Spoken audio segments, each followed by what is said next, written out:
Hello there. Welcome to my show, COVID-19 update by Heerak for June 27th, 2020. It's Saturday.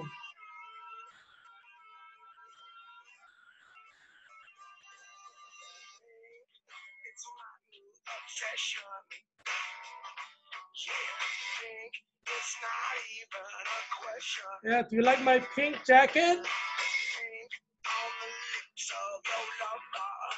Pink lipsticks kind of work in the summertime.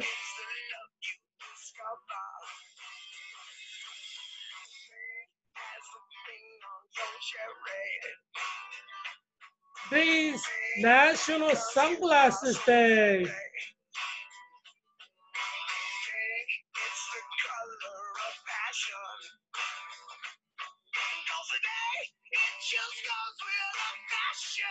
So happy National Sunglasses Day!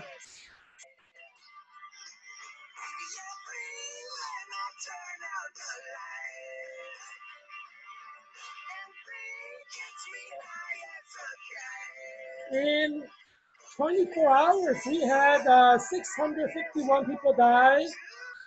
So we had a slow day. I mean, it's not really slow because that's a lot of people. But compared to other days, it's kind of a low figure.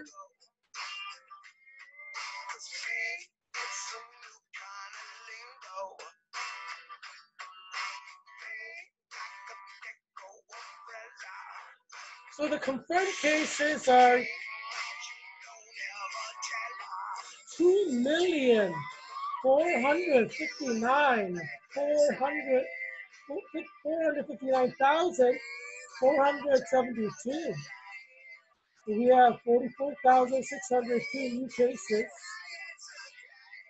And the death is at 124,976. So 651 new deaths.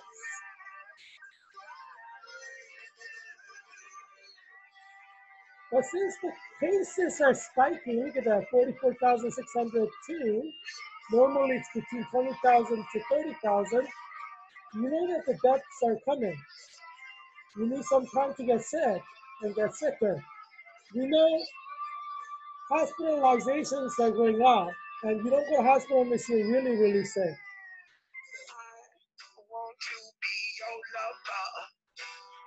Unfortunately, as we have COVID-19, a lot of people have put romance on hold.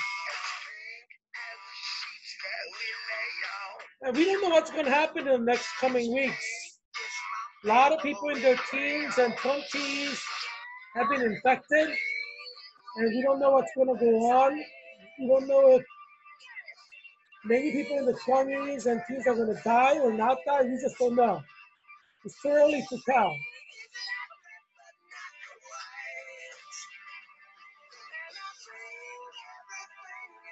Some people say love is worth dying for. Well, think about it, because you may actually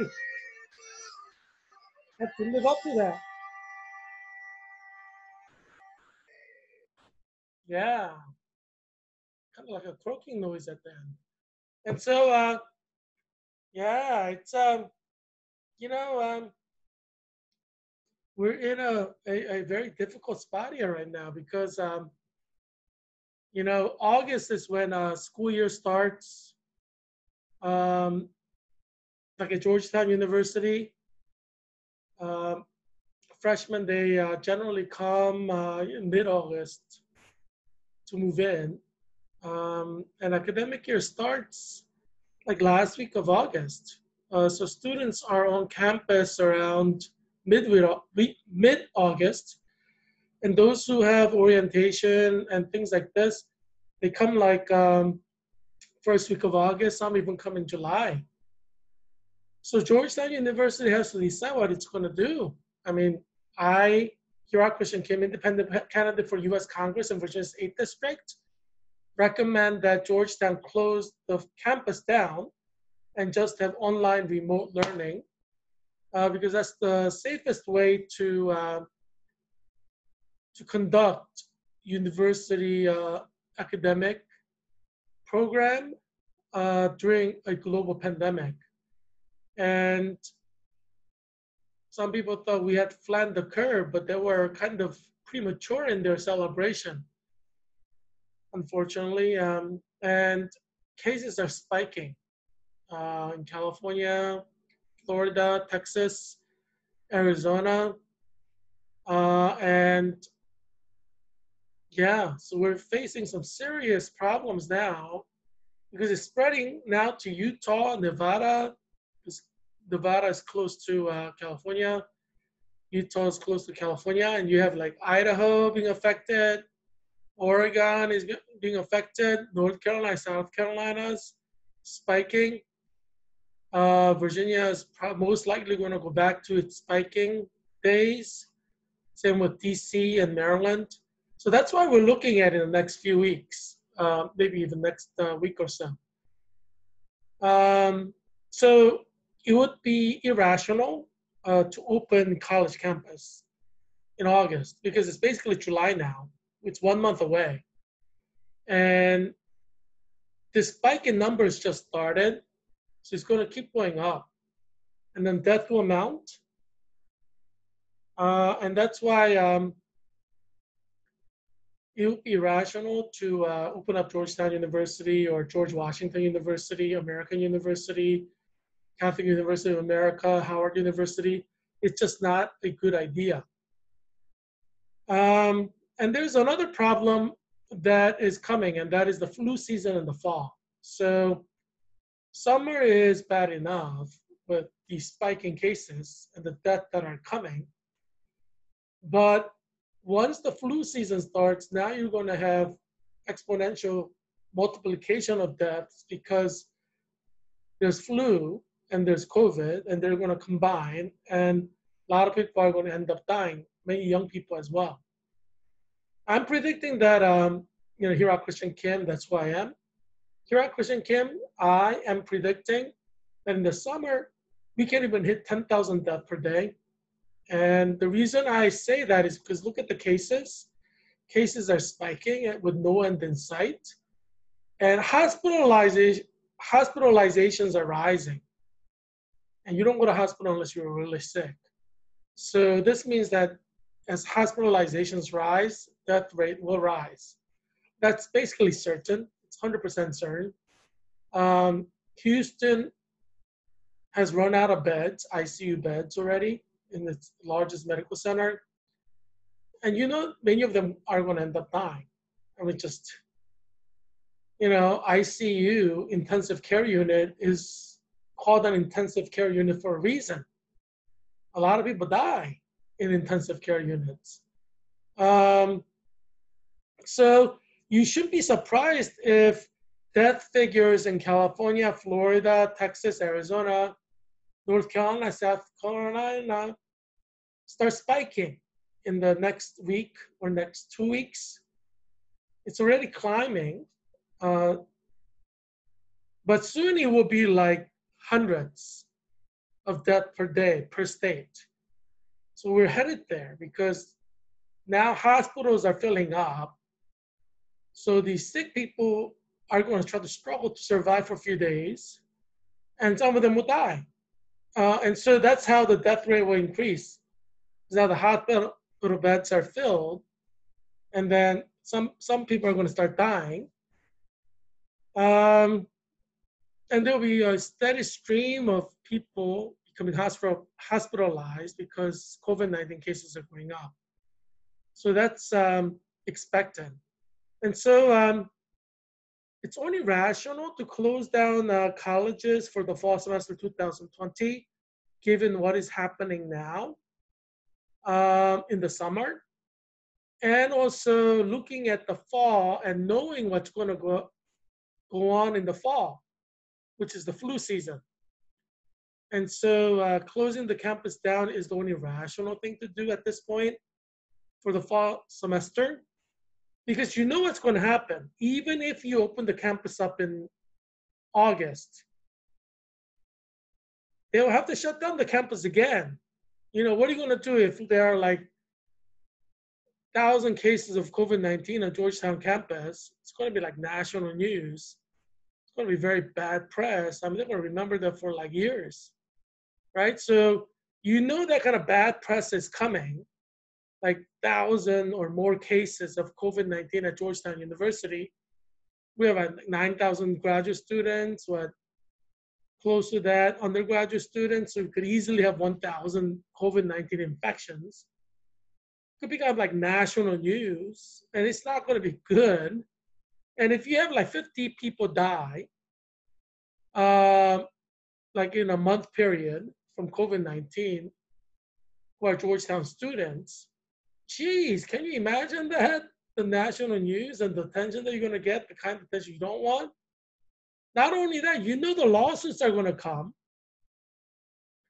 You know, parents who may only have one only child, we're talking about like a lot of them are billionaires and millionaires. They have nothing but money to spend.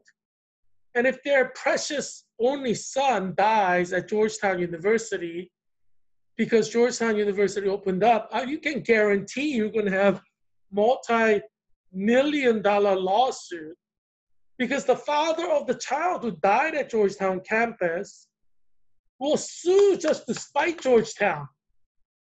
Because like he lost the only son he has because he died at Georgetown with COVID. He's going to be suing Georgetown just for the sake of suing it because he has nothing else to live for anymore because his only son died. See, this is what separates me from mere mortals. I anticipate what will happen in the future. I'm the Leonardo da Vinci. Heerak Christian Kim, that's who I am. Heerak Christian Kim is the Leonardo da Vinci of 21st century because Heerak Christian Kim, that's who I am, can anticipate what's going to happen in the future. And obviously, you know, as you know, I've applied for a job to be a CIA director a few years ago, or CIA professor to train covert operatives. I still haven't heard back from CIA, you know, either way, you know.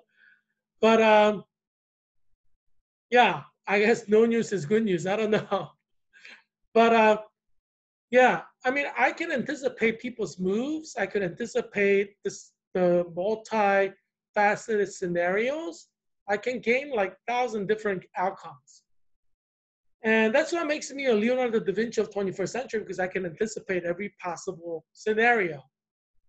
I'm almost never surprised because I game every scenario out in my mind. So let's look at the situation at Georgetown University. Let's say Georgetown University decides to open, to take a risk because for whatever dumb reason.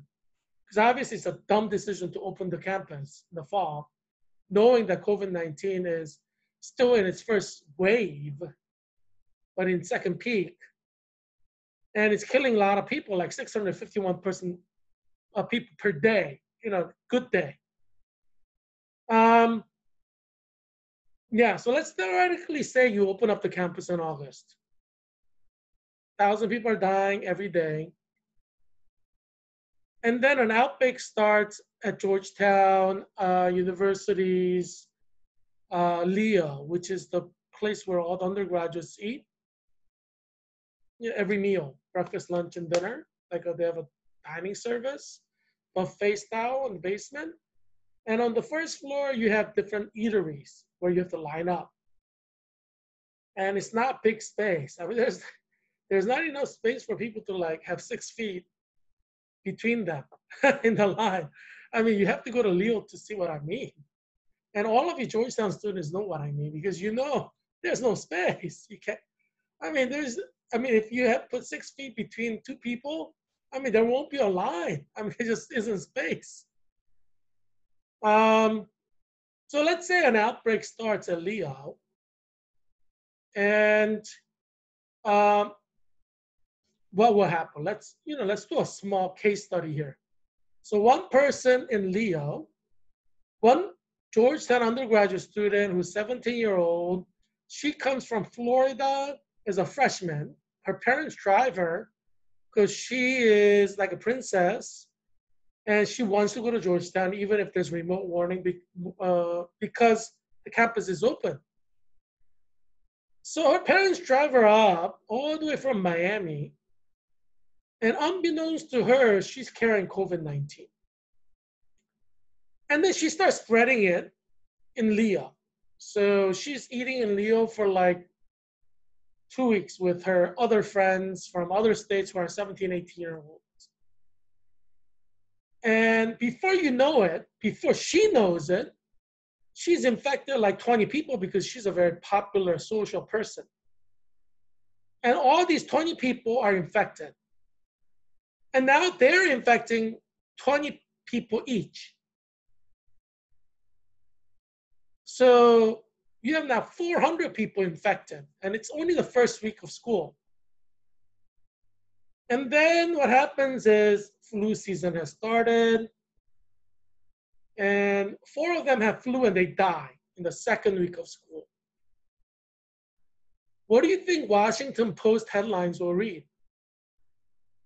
This is for you administrators at Georgetown University, obviously. What do you think the headlines will read? Because this is a real possible scenario. And then let's say she's the only daughter of a multi-billionaire. What do you think that father is going to do after he loses his daughter? Who do you think the father will blame? Because the father will say, I'm a daddy and she's my little princess. If she wants to go to college, then I'm going to take her there. And if I don't take her there, I know she's going to cry and, scream and yell. I have to take her there. Because, there's no peace when a 18-year-old cries and yells, right, at your home. And this is happening because Georgetown University did not close the campus down. So the parent is going to be blaming Georgetown University because the parents are thinking, had Georgetown University closed down the campus and made that official, made an announcement, I, the daddy, could tell my little princess, oh, I wish you could go to Georgetown. I would drive you there in a heartbeat because you're my little princess, but Georgetown campus is closed. So I can't drive you to Georgetown. Now the daddy has an excuse, and daddy is not relieved because daddy was worried that the daughter will go to Georgetown and get COVID and die. So what have you done by closing the campus down? You have given every father and mother the excuse, right, that they could use not to bring their children to Georgetown. Because if you make remote learning optional and you open the physical campus, I guarantee you 100% of undergraduates will be on campus. Think about it. Who do you think will stay at home? And I guarantee you like 70% of the parents will be hating Georgetown because they opened up.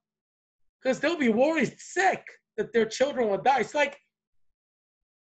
like sending somebody out to like Israel during the height of Intifada. Parents are like worried sick that the child's going to die from a blowing bus bomb.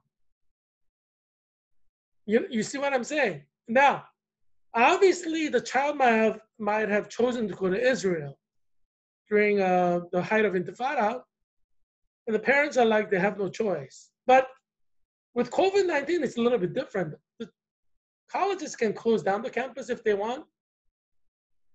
And a lot of parents are hoping that they'll do that because, they don't want their children to go get COVID and die. So a lot of parents are hoping that Georgetown University will close down, but they can't say anything because their children are clever. The Generation Z is very clever. So if the parents contact the university, they know that their children will find out and that their children will hate them forever. So a lot of the parents are afraid to contact the university to tell them to close the campus.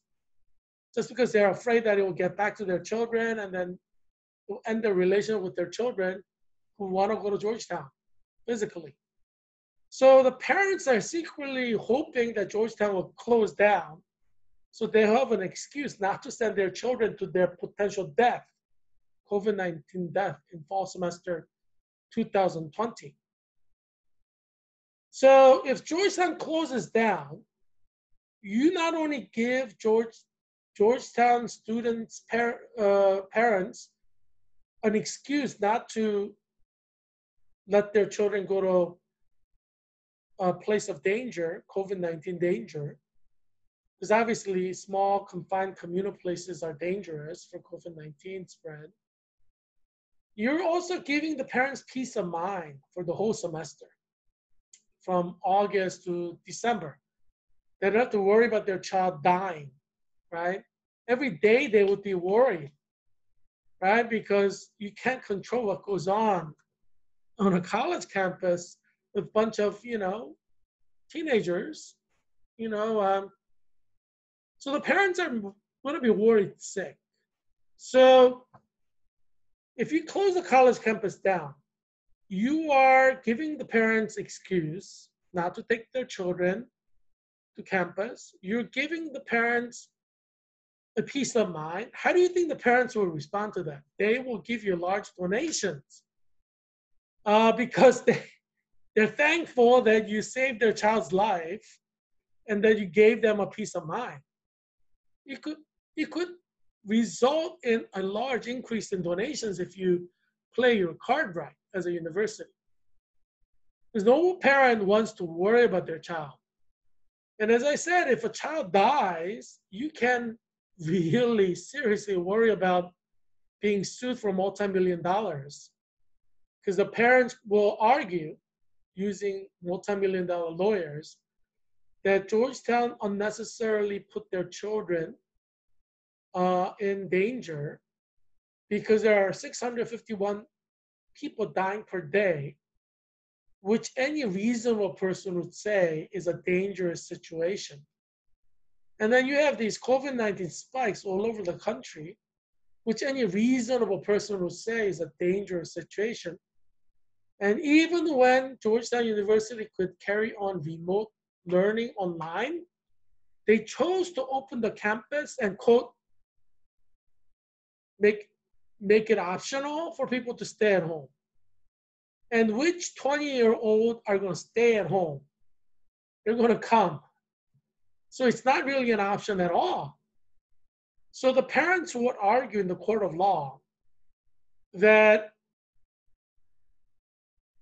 by any reasonable person's standard, Georgetown University unnecessarily put children, because there are under 18-year-olds who are freshmen, in harm's way.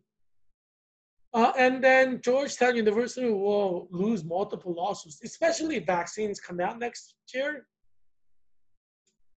Then you're in trouble. I mean, if there is no vaccine, people are still kind of in COVID-19 days and confusion. But if the society normalizes, that's when all the negligence will suffer, right? So you don't want to be seen as being negligent, right? So that's why Georgetown University has to close down. One, because it needs to be ethical to ensure that students don't die, right? So there's that ethical imperative there, students' lives and student safety. And it's always safety first. Second issue is you have serious liability issues that you cannot escape. If 17, 18, 19, 20-year-olds die, and many of these yuppie parents had only one child, their only child is going to die. And you're looking at billionaires and millionaires filing lawsuit after lawsuit against Georgetown University just to spite Georgetown University. It's not going to survive financially under all these lawsuits. If you have 4 people die, at least 3 are going to sue, maybe all 4. That's why if you want to be smart, so if you say right now, we are spiking with COVID-19, in light of the spiking realities of multiple states, we have decided to prioritize the health of students, staff, and professors. And we have decided to go 100% remote online for fall semester 2020. Now, you come off looking responsible. You come off looking like you care about the students. You come off looking like you're like a humane institution. Because you know you will have to close down the campus anyway, even if you open in August. So it is counterintuitive to open the campus in August, knowing that you would have to close it down if there's an outbreak. It's going to cost you more money to close the campus down mid-semester. You're going to have bad press. You're going to have all the confusion. You may have many deaths. You can avoid all this heartache just by choosing the right time to make the announcement. And right time is now because all these COVID cases are spiking. To make the announcement, we're going to close down the campus for the safety of students, faculty, and professors. You sound like you're a mensch. You know, you're doing like a, that's a Yiddish term, mensch. You mean like a good guy. You know, and so, yeah, you want to, I mean, you got to focus on your public image, right? If you look like you're trying to force a campus to open, it makes you look bad, you know, because everybody's kind of nervous about COVID-19 and they're deadly worried about their children dying from it. And you know some children will die. You know that some students will die, undergraduate and graduate students will die in the fall. That's like 100% guaranteed. It's the question of how many. Definitely people will die, just how many will die. Is it 5? Is it 50? Is it 500?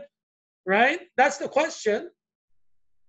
I mean, it's guaranteed according to the principles of science that people are going to die in the fall from COVID on Georgetown University campus if you open up the campus. That's like 100% guaranteed. There's like no chance that no one will die during the flu season. Someone will die, that's for sure. Knowing this, knowing all that we know from science, why would you open the campus up? It just doesn't make sense, right? I mean, you have to create an image for yourself that is positive. If you look like you're being irresponsible as a university opening up the campus, as COVID-19 cases rise, how are you going to do damage control to that kind of image creation?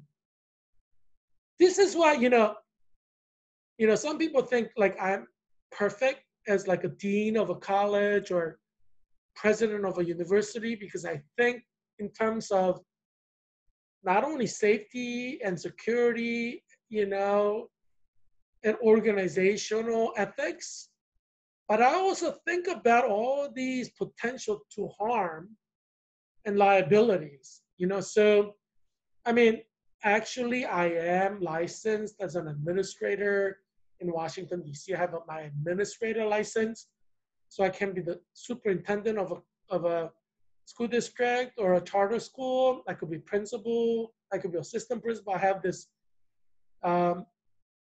license as an administrator. So you can see that I think like an administrator, right? Because I have training in it, you know. I'm actually currently a PhD student in administration at Virginia State University. You know, my GPA is 4.0. So I guess I'm technically an expert on administration, you know, because I'm doing my PhD in it.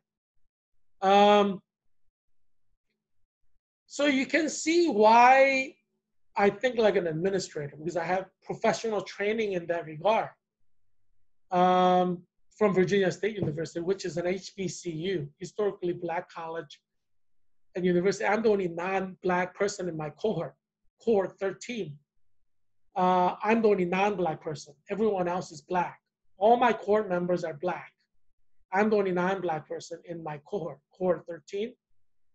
And one of my cohort members is a principal of an elementary school in Petersburg City Public Schools.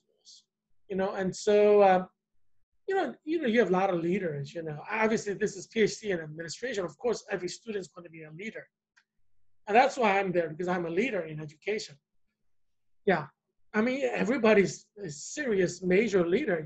We have another student who's like a dean of a community college, and she's African American, and she's brilliant, and she's a dean of this African, like, director of a whole school, you know, like a division in a college, yeah. So yeah, so it's just I mean, this is the kind of issues we talk about: issues about liability, issues about organizational justice, organizational ethics, issues about human resource maximization, reducing cost, you know, while increasing the value. Obviously COVID-19 wasn't there when we had these seminars, um, doctoral seminars on administration, but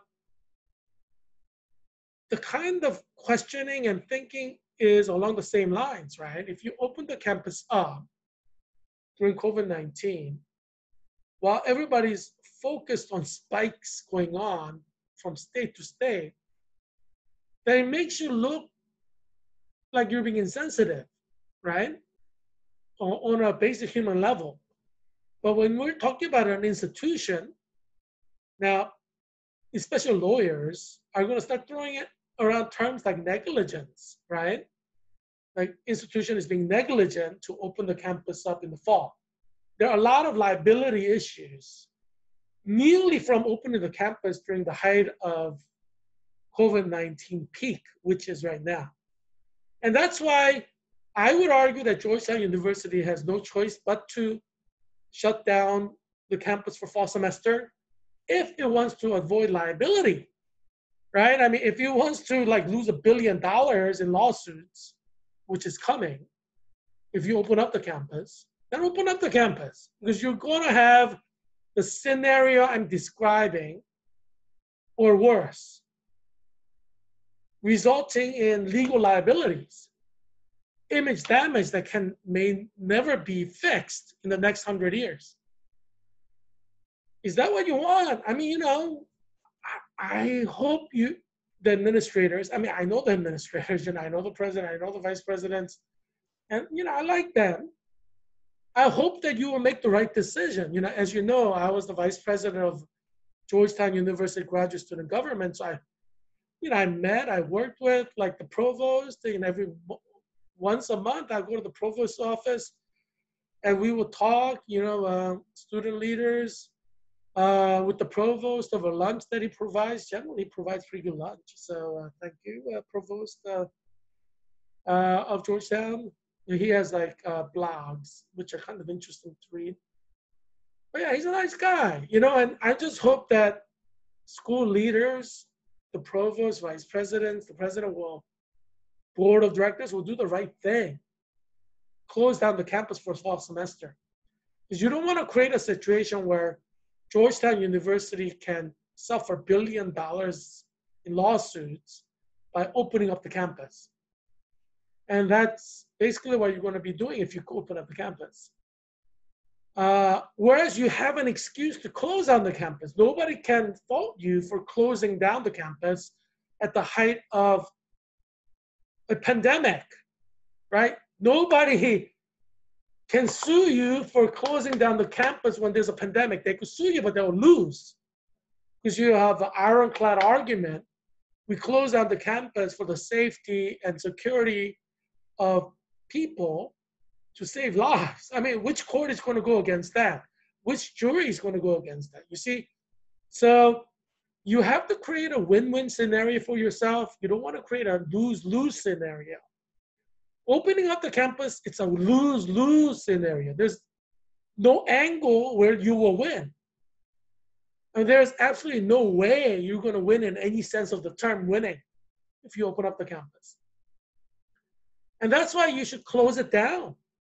And sooner the better, because if you wait until beginning of August to close down the campus, everybody's going to be pissed. They're going to be absolutely angry that you close down the campus 1 week before orientation week.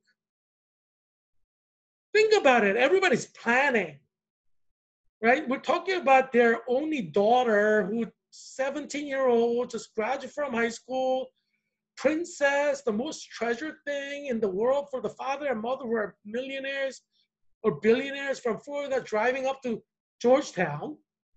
And if you wait like week before to announce that you're closing down the campus, they're going to be upset, right? You know you have to close down the campus anyway. You close it down like a month before. That is a smart move, right? I mean, that is the smart move because you know this is not going to get better. Cases are going up and up. It's spreading from state to state. Other states are now beginning to peak. They go from like 200 to 300 per day to 300 to 400 per day. Utah is like at 500. It could easily go up to 5,000 in a month or even less than a month, a few weeks, maybe even a couple of weeks. You know that's coming. So why would you want to wait until later to announce these things? You want to announce it soon so you look like you know what you're doing. You could produce scientific data, which is clearly there. Even Dr. Fauci is getting all nervous on national TV because he's scared to death because he knows Heerak Christian Kim, independent candidate for U.S. Congress, is right that 1 million people are going to die by August at this rate. He knows that that's going to happen. And that's why Dr. Fauci looks so nervous on TV. Have you seen him? He looks nervous. He looks like he's lost sleep because he knows millions of people will die in 2020 at this rate. Because look, even now 651 people are dying in a day. And we just started spiking last week. So like 3 weeks from now, you can imagine what the numbers are going to be like. I mean, you could predict it, right? At this rate. There's like slaughterhouses that have like 350 COVID infections. You know, it's all happening again. It's like March, deja vu. And that's why you have to close the campus down because as you can see on the screen, campus closed, you have COVID death. I know President Trump and President Biden are running an election race. So they're kind of focused on that. They're not really thinking about COVID-19. They're thinking about winning in November.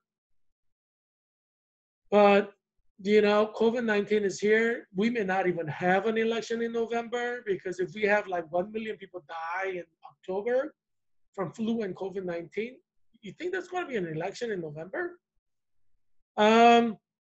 A lot can happen from now to then. Obviously, if colleges don't close down, you're going to have million deaths for sure. And there will not be an election. President Trump will, by default, continue to be the president for the next 4 years. It's like, don't you know Franklin Delano Roosevelt had like 4 terms, didn't he? Yeah.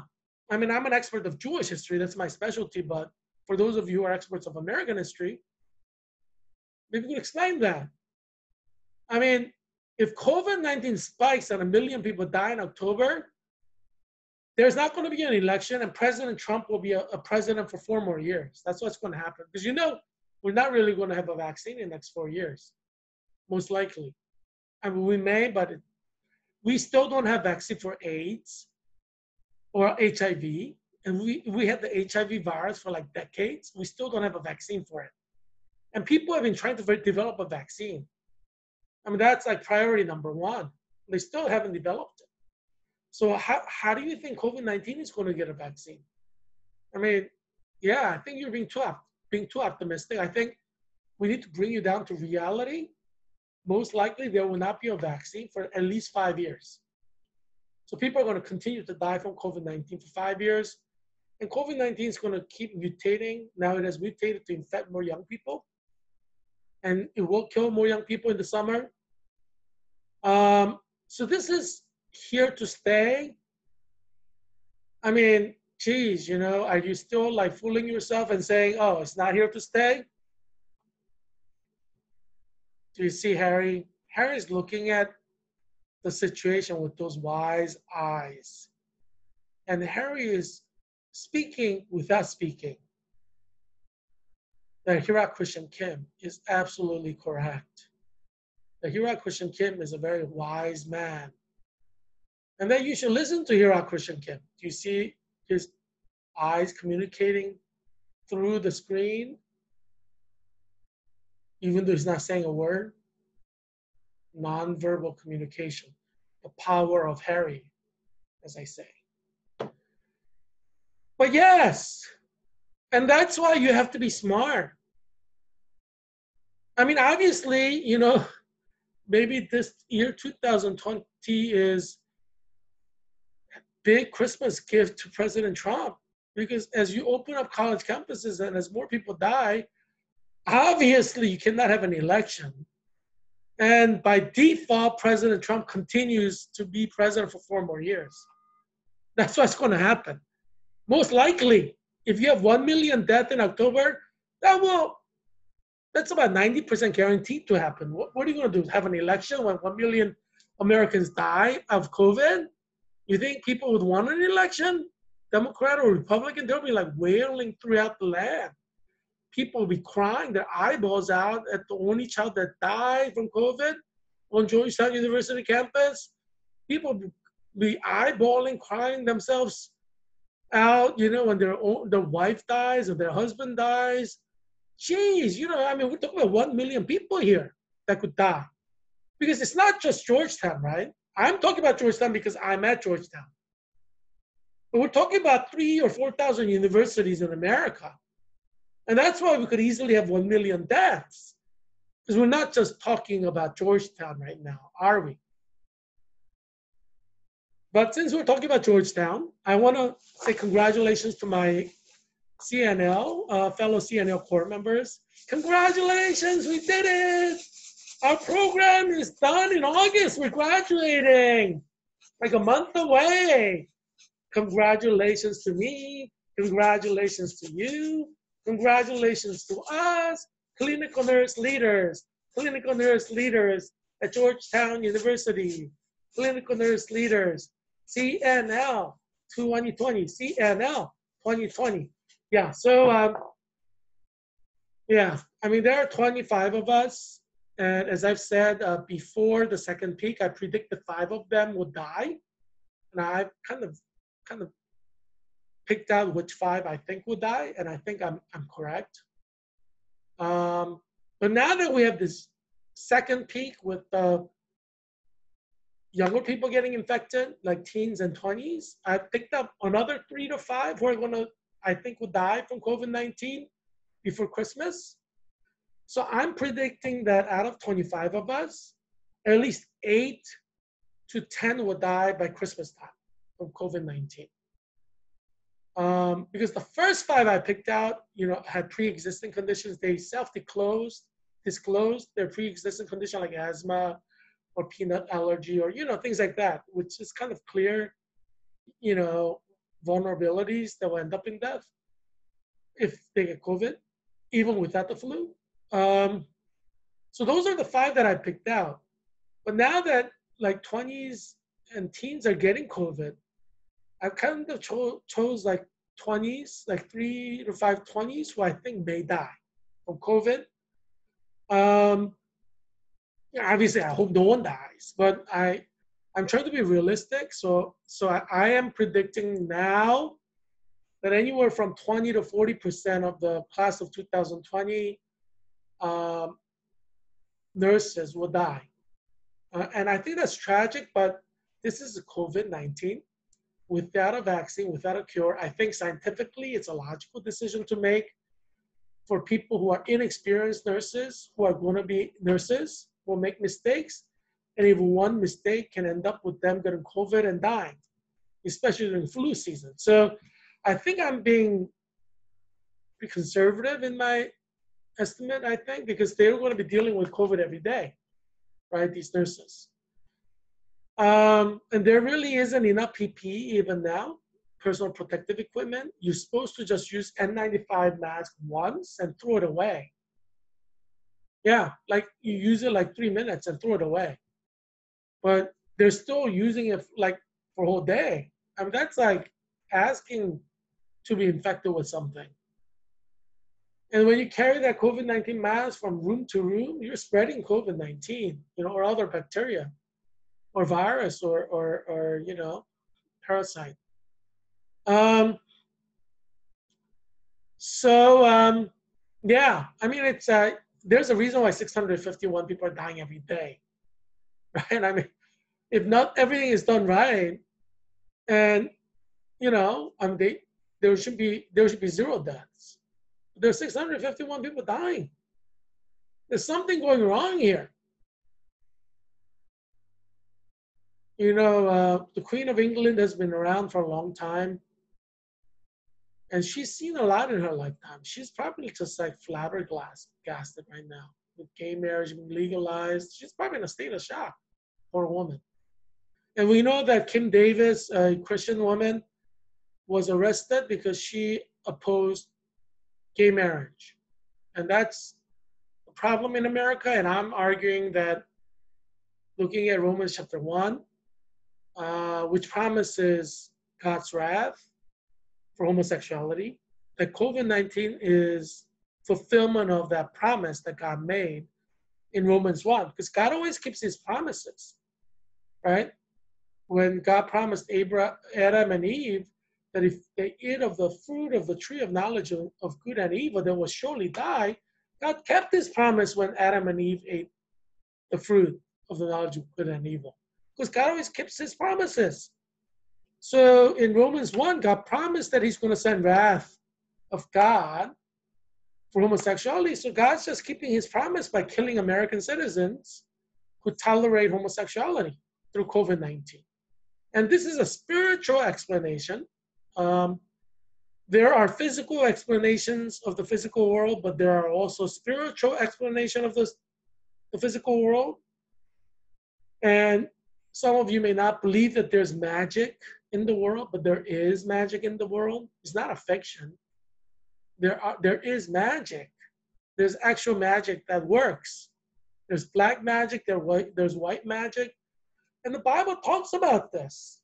The Bible talks about magic as being real. The Bible doesn't say magic doesn't exist. The Bible recognizes that magic exists. And so, so you need to understand where we are. And the tragedy of America is that now Latin America is going through its own tragedy of spiking COVID-19 cases and deaths. So let's look at 5 top COVID-19 cases in Latin America. Brazil is number 1 at 1,313,667 cases. And their death is 57,070, so 4% increase. Lower than us, we have 5% increase. But they're headed there, right? They may reach 100,000, by July. Let's see. Peru is giving us a shocking information in how fast their death is going, along with their cases. Peru now has 275,989 cases, 9,135 deaths. And their death rate was like 100,000 like a few weeks ago. And that's the shocking thing. Still, their death rate is lower compared to America. It's only at 3%. We're at 5% of all cases ending up in death. Maybe we should test more so we have, more cases that don't end up in death, then our death rate will go down from 5%. But right now, every confirmed case is ending up at the rate of 5% death. So yeah, if we test more and maybe if less die,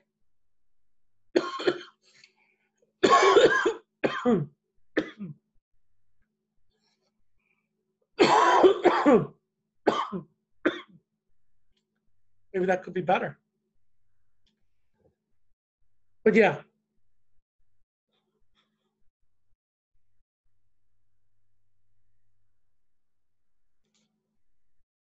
Now, look at Chile, which is number 3.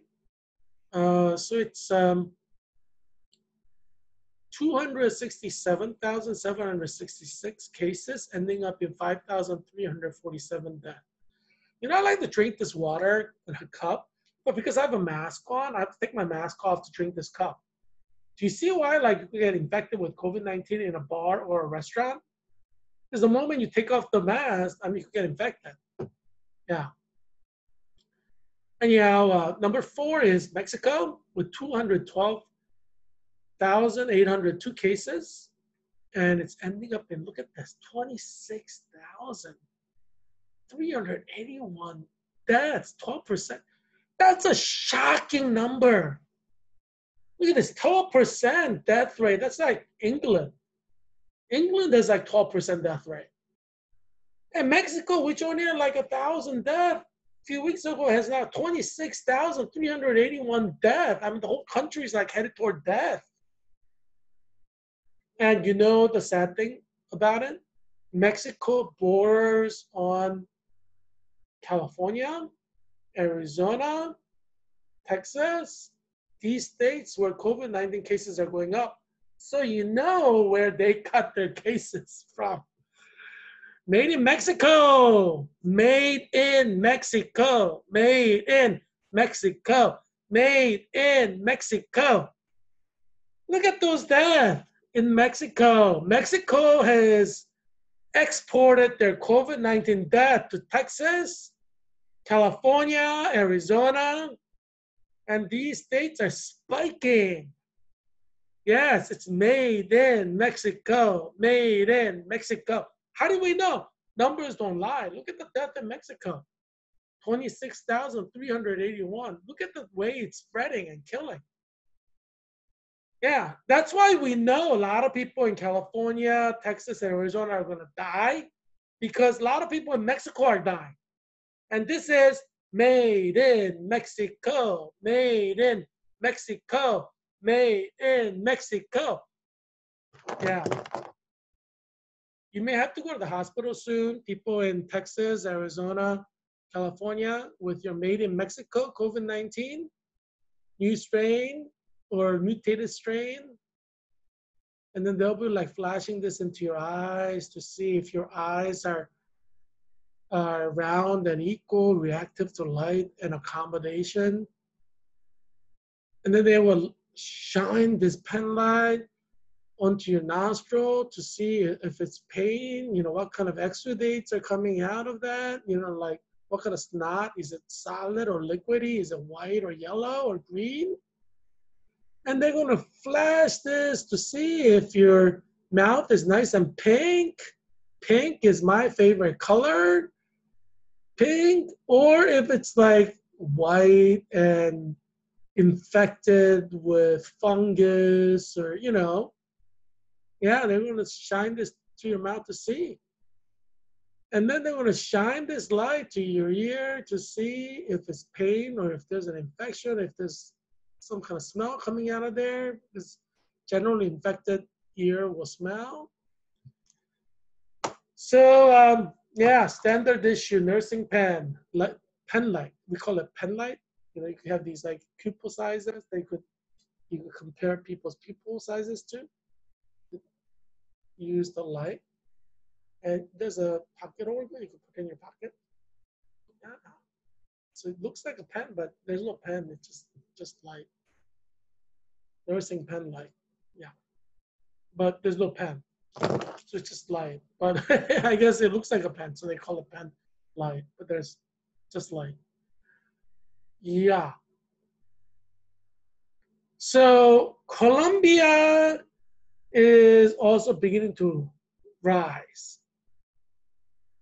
So by next week, maybe it will be like over 5,000. We don't know. So Colombia has 84,660 cases, and their death rate is 3%, and total death is at 2,946. You're in trouble, California, Texas, Arizona, because you have made in Mexico, made in Mexico COVID-19, which is killing Mexicans in the thousands. Look at that. Mexico is like really quick to catch up to Brazil. And that's the COVID strain you have in California, Mexico, Arizona, You're gonna die. Well, not everybody, but many of you are gonna die. If you think this is just gonna pass away without that, you're mistaken. Look at Mexico's number. That's your neighbor state. Like Texas is closer to Mexico than it is to Virginia. California is closer to Mexico than it is to Virginia. Arizona is closer to Mexico than it is to Virginia. Mexico, Mexico, Mexico. Yes, they're closer geographically to Mexico. There are people going back and forth because there's no wall, so they're going back and forth. Yeah, that's how everybody's getting COVID. You're nice, Mexican guy going from Arizona to Mexico and back to Mexico, and then back to Arizona. Then he starts infecting all these Hispanics in Arizona, and then they start infecting all these gringos, white people in Arizona. That's how you're getting it. How about Los Angeles with this crazy number of deaths? How do you think they're getting all that? Mexico, with this La Tijuana near Mexico, near Los Angeles. So COVID is going back and forth, back and forth, back and forth. I mean, that's why these are spiking in California, Mexico, and Arizona. Where do you think they're getting COVID? Where do you think they're getting COVID? I mean, it's just movement. See, you should have built the wall faster, President Trump. You took your time. See, I mean, you did not foresee COVID-19, but COVID-19 is spreading like wildfire in states bordering Mexico because there's no wall. Build that wall, Mr. President, build that wall. Now you see why I supported the wall in 2016. That's why part of the reason I voted for President Trump was to build that wall. Where's the wall? I want to see the wall. And the Supreme Court is trying to block President Trump from building the wall. Man, Supreme Court doesn't know what it's doing. That's why a lot of Americans are dying. They're all like in their little ivory towers, and they're not thinking about a U.S. citizens' needs. It's a serious problem because a lot of Americans are going to die, especially in states that border Mexico, because a lot of Mexicans are dying. Mexicans are dying in large numbers. 26,381 died. That's a lot of people. And it shows us that California can have 26,381 people dying too. Mexico is a picture of what Texas can become. Texas can also have 26,381 cases. Its ICU beds are completely full in Houston. And this is just getting started. This second peak just started, and its ICU beds are already full. That's why I'm saying that you're going to see 10,000 Americans die from this peak, second peak that started in June that's going to go until August. It's still the first wave. It's the same wave. I mean, it's a 365 days a year virus. It's not like it went away. But you have a lot of movement, and Chinese government told us that there are at least 30 strains, probably because they created the strains. But that's another story for another day. The Chinese government in March said there are over 30 identifiable strains. Just look through my tweets. I've tweeted about that. Yeah. So even if you create a vaccine, it may not tackle all 30 strains. You don't know which strain is infecting you. That's the problem, right? I mean, scientists don't really know how to identify one strain apart from another strain. Chinese government in March said there are 32 strains. They should know because they probably created the virus in the lab, Wuhan lab. They create the Wuhan virus in Wuhan lab. Yeah. Yeah. What can we say? What can we say? We're headed to death. Our nation is headed to death. I'm predicting that in the third peak, which is going to start in September and go till like Christmas time, we're going to hit like 1 million deaths per month. That's what I'm predicting. Yeah, it's unfortunate. I wish that won't happen. but it will happen. Because look at what's happening now, 651 deaths, right? That's those deaths are not from the second peak, they're from the first peak residue. Second peak death are coming in like a week or 2 weeks later. That's when, you know, you're gonna have numbers close to like 10,000. It's coming, like in July. Yeah, like remember in April when you had over 4,000 people die? Oh yeah, that's coming in July. We're gonna have so many deaths. You're gonna be like just absolutely shocked. You think you're shocked now. Wait until July. Wait until July and see how some of you will lose your mind, literally lose your mind, because you'll be so shocked at what's going to happen in July with COVID-19. That's coming. How do we know? It's science. It's science. You have all these infections, they're going to end up in death, right? At least like 5% of them. They're going to end up in death. Yeah. Yeah, this is science. I mean, you know, what do you think it means for Houston, Texas, ICU beds to be completely full? You know what kind of people go to ICU? People who are on the verge of death. Like when you go to ICU, you have like 50% chance of living or dying, or maybe more chance of dying. I mean, if you go to ICU, you're almost as good as dead. I mean, if you don't die, it's like, whoa, thank God. But everybody who goes to ICU should expect the possibility of dying. That's why you're in the intensive care unit. By definition, being an intensive care unit means you're about to die.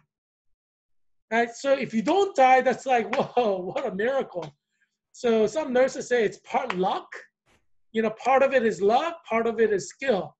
But no nurse says 100% is skill, you know, because when you go to ICU, you're like basically at the St. Peter's Gate, you know, you're right there.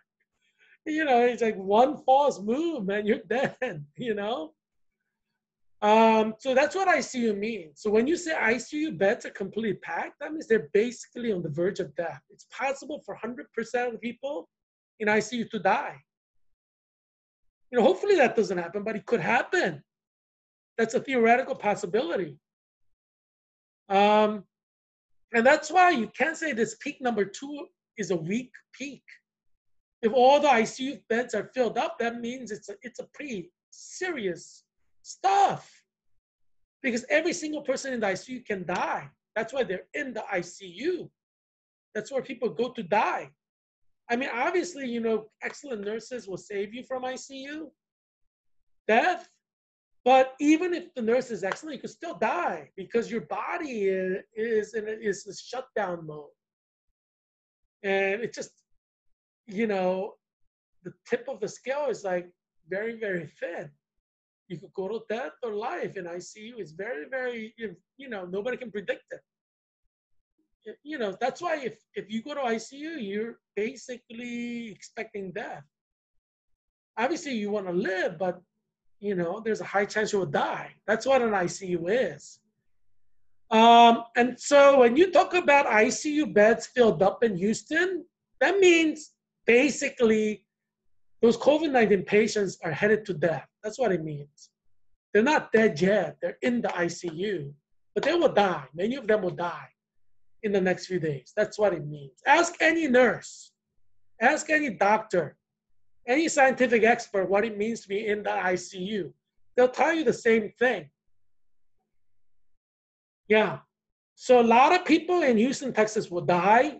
A lot of people in hospitals, ICU beds in California and Florida will die. That's where you go to die, ICU rooms. I mean, they obviously the intensive care unit, they're trying to save you, but a lot of people die. That's what happened in New York during the height of coronavirus. They said in some hospital, 80% of the people in ICU beds died. And that's what you can expect in Houston, Texas. Don't be surprised if 80% of the people in ICU die. I mean, that shouldn't be surprising to you because that's what happens in an ICU, people die. So that's why I'm saying we're expecting like 10,000 deaths per day in the summer because we have Florida, Texas, Arizona, California, which have like thousands of cases per day. And then North Carolina nearly has 2,000 per day. And Utah is headed toward 1,000. It probably passed 2,000 in a couple of weeks. Nevada is going to pass thousands in a couple of weeks. You know, all these states are going to pass thousands of cases. That's why I think I'm being scientific. I'm respecting science to say that 10,000 people will die per day. And you know what Dr. Fauci said? Somebody asked him, why did you tell people not to wear a mask in March? You know what Dr. Fauci said? Did you see him reply in Congress this week? He said, because in March, we had shortage of PPE and nurses needed PPE to treat the COVID patients.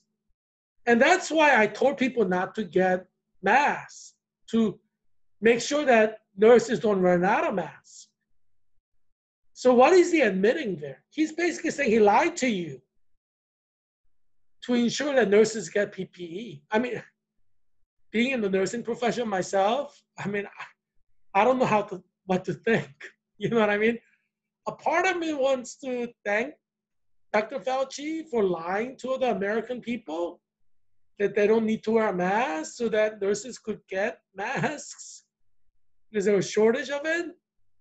But another part of me who have studied nursing ethics of veracity feels like that's not quite the right way to go, because you can't really lie to your patient just because of a situation. I mean, I guess ethicists will be divided on that, right? I mean, should you lie to people in order to save lives of nurses? I don't know. But Dr. Fauci obviously made a decision to tell people not to wear a mask, and he admitted before U.S. Congress that he said this because he wanted nurses to have masks. He said it, or you saw him say it, right? Just replay the tape, videotape, and you will see Dr. Fauci saying that about the mask. Heerak Christian Kim, independent candidate for U.S. Congress, always said you should wear a mask. Because I feel like your life is just as important as nurses' life. But, I mean, not everybody agrees with that. Yeah, so let's go to the next scene. So the 3 states are consistently number 1, 2, 3. Although some number 1 becomes number 2, number 3 becomes number 1. They're moving around among themselves. And that's Florida, Texas, and California. For the last 2 days, yesterday and today, Florida has been number 1. So I want to give recognition to Florida. Yeah, for being number 1 with COVID-19 cases. The first article was about Florida. It says Florida COVID-19 cases rise to 9,585, most during pandemic. Most during pandemic. I mean, right now we're entering second peak, which is far worse than first peak. We're beginning stage of second peak, which means they're climbing, and they're going to climb for several weeks. And if they isolate themselves and social isolate, it may go down. If they don't socially isolate, it could continue to go up and up and up. This is why I'm saying there's going to be 10,000 deaths per day, because at least during the first peak, people isolated themselves, and the peak start going down because people isolated. But now that people are not isolating, you have no guarantees about when the peak will stop. It can go up and up. Theoretically speaking, 10,000 people can die in one city per day. That is possible. I'm saying that to show you there's no peak. There's no limits, really.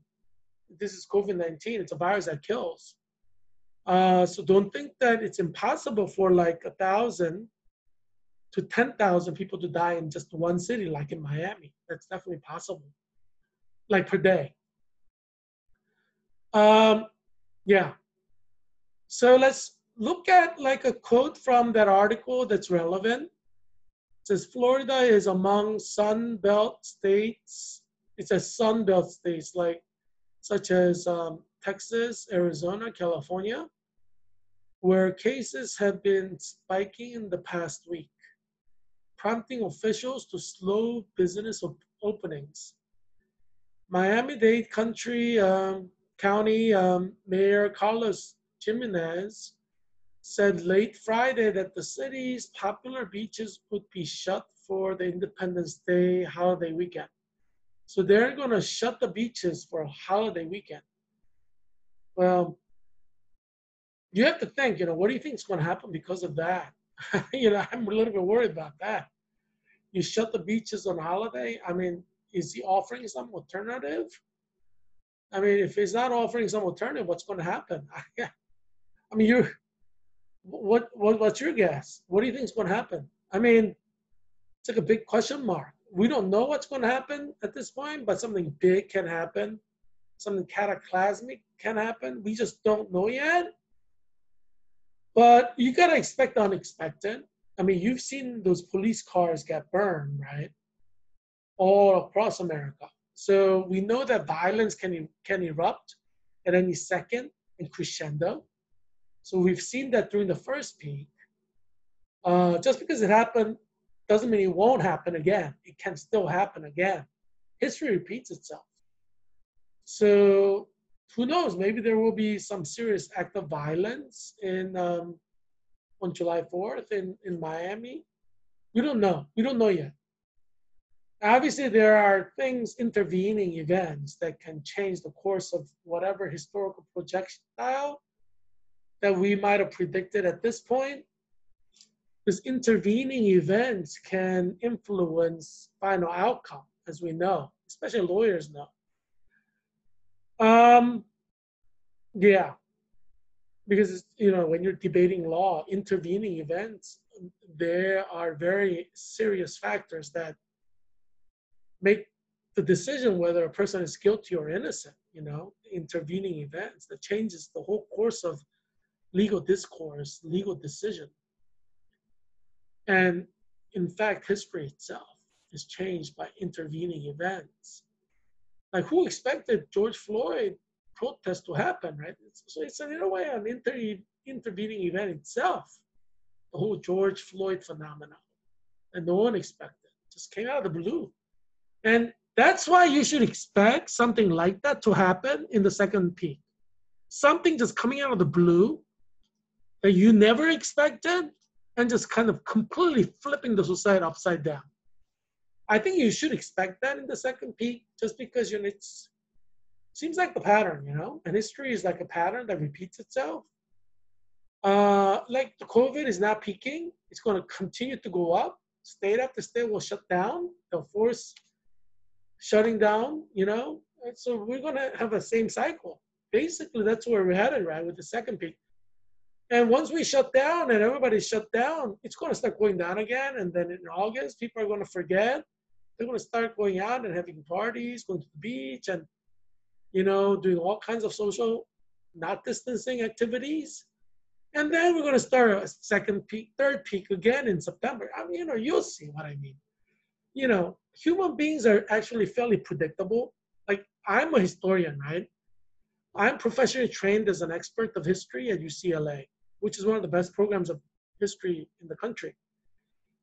And it is my professional expert opinion that a type of COVID-19 historical pattern is developing that is kind of playing itself out again in a cyclical format in peak 2. I have to see, because we're just in the beginning of the peak. I have to see if this cyclical nature of history will repeat itself. We will obviously expect, based on my theory, some kind of violent mass protest across the nation. My prediction is that this time around, not only cars will be targeted, but people will actually be killed. Like, people will be targeted. That's my guess. let's say, because we're beginning to rise, right? So generally, people have to have a breaking point psychologically, mentally, physically, socially, for a kind of a reaction to occur. So we saw that with the first wave, and there was a trigger. You always need a trigger of some kind. And George Floyd video for 8 minutes of like kneeing a neck, that was the trigger. If you didn't have that trigger, you probably would not have had the protests. Every massive protest requires a trigger of some kind. And no one can really predict in advance what the trigger will be. And that's why history is interesting, because sometimes things trigger massive cataclysmic events that you didn't think would have been a trigger. But it is a trigger. And you're like, how did that become a trigger? Yeah. And a lot of historians scratch their head and say, how did that become a trigger? It's kind of like when Helen of Troy, you know, ran away with Paris. That started a war. And we're talking about a king who could have any woman he wants, King Agamemnon. So why start a war over just one woman, right? But, people start wars over some stupid stuff, I mean, yeah, I mean, some wars are just really idiotic. I mean, idiotic stuff starts wars, but it does. I mean, you study history and you get shocked by the idiocy of what kind of things start wars that end up killing thousands or even millions of people. Yeah, stupid things start wars, but that is the fragility of humanity. Human beings are so fragile in their emotion. Human beings are so sensitive about being slighted. So when Helen of Troy ran away with Paris, in Agamemnon's mind, it was serious enough to start a war that would kill his own people, thousands of his own people. And that's what happens, in humanity. You have all these events that are triggered by stupidest thing in the world. But people are willing to risk lives of thousands of their own family members over stupid things. Yeah. I mean, but my prediction, as I said, in the second peak, I think we should expect a violent episode that is national, something like George Floyd protests to happen again. But I predict that this time they won't just burn the cars or loot the stores. They'll start raping women and killing people. I think that we'll start seeing that. Because human nature is what it is, right? They always push the envelope. They always push the boundary. During the first protest, pushing the boundary was like burning police cars, because that never happened, like at a massive level. Burning police stations, police cars, and looting, it happened before, but not at the national level. Certainly not looting, Fifth Avenue in New York, that never happened. So people were pushing a paradigm, or they're pushing against a limits of a paradigm, right, that existed for decades or even centuries. Now that that paradigm has shifted or the boundaries have broken, now they're going to go for the next boundary. And that's just human nature. And as a historian, I see history and I see that happening. And so that's why I think you should expect the next violent protest wave to involve rapes and murders. And I think I'm kind of being logical in saying that. Let's unpack this. Number one, the police have been totally emasculated and weakened. The funding of police has been taken away, which sets the stage for high crimes and misdemeanors to proliferate. Right? You would agree with me that that's the stage that has been set.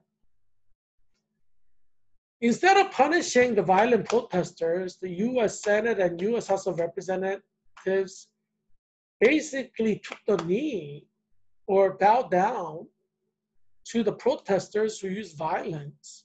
And they're doing what they want. They've negotiated with terrorists, which means the terrorists will do more to get more out of the Senate and the House of Representatives in the second wave of violence.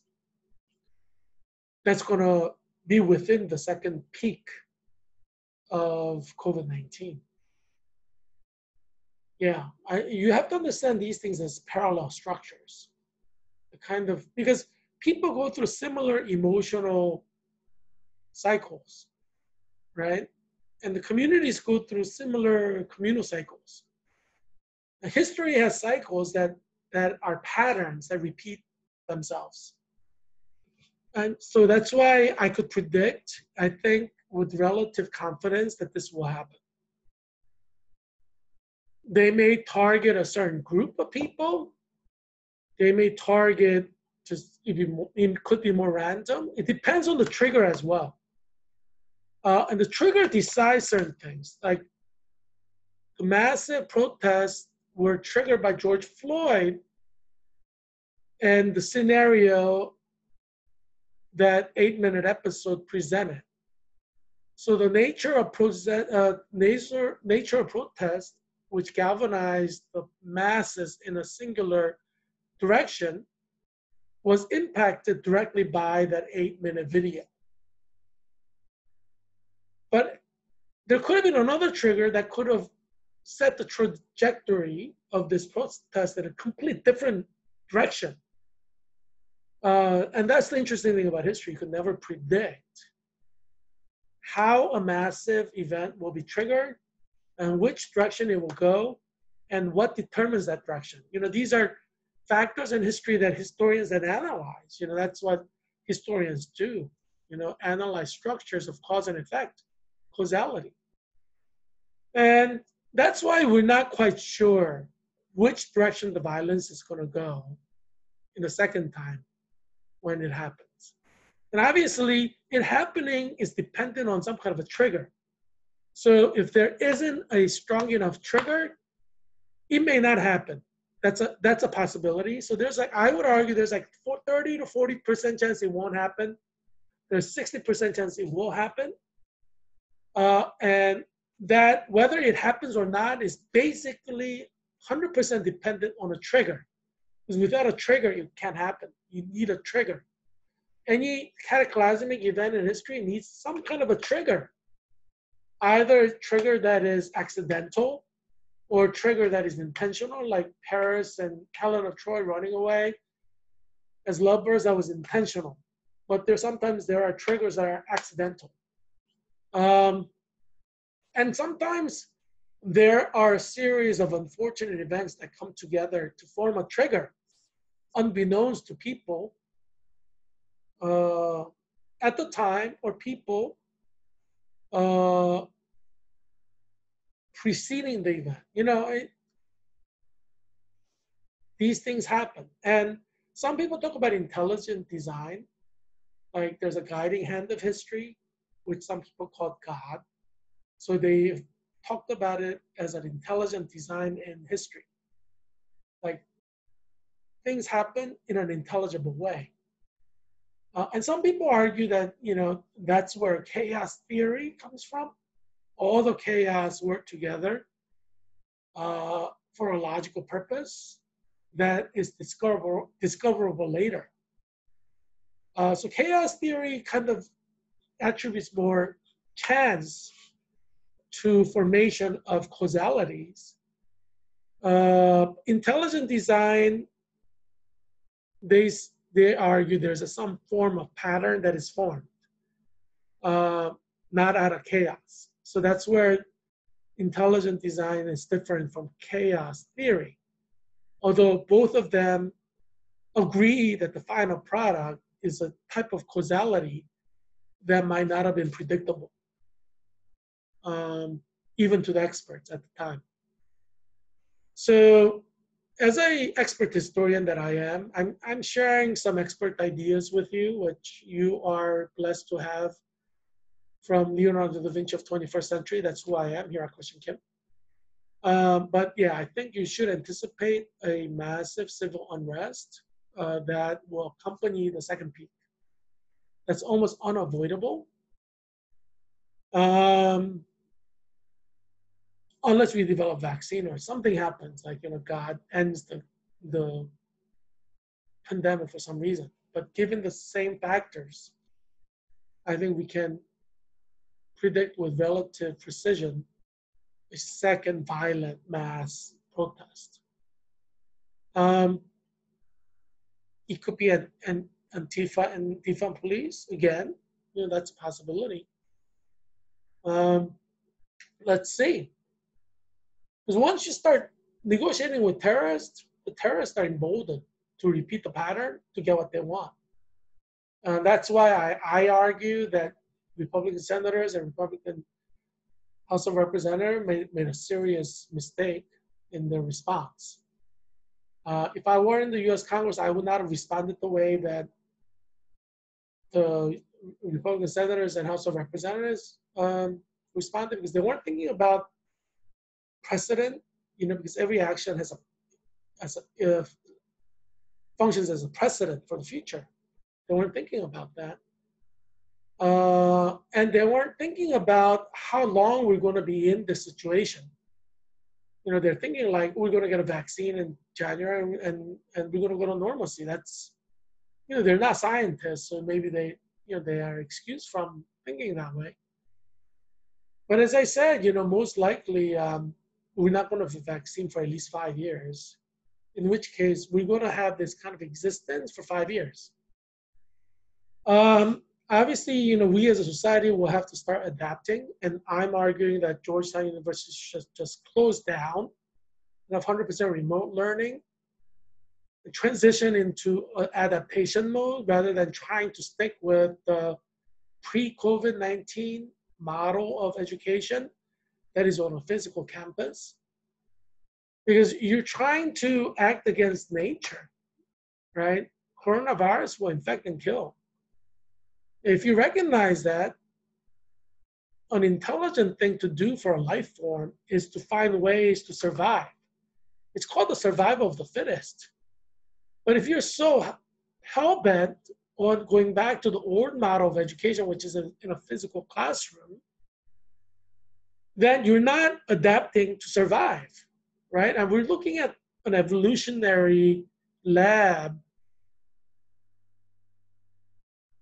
at play here, right? It's like you are rats in a lab. And whether you survive or not hinges on whether you can adapt to the new realities that are here to stay. There are forces in nature that doesn't want to recognize the new realities that are happening. And that's where we're going to see certain life forms die out because they're not intelligent enough to adapt in the direction of life. So they resist a type of biological adaptation that is necessary to survive.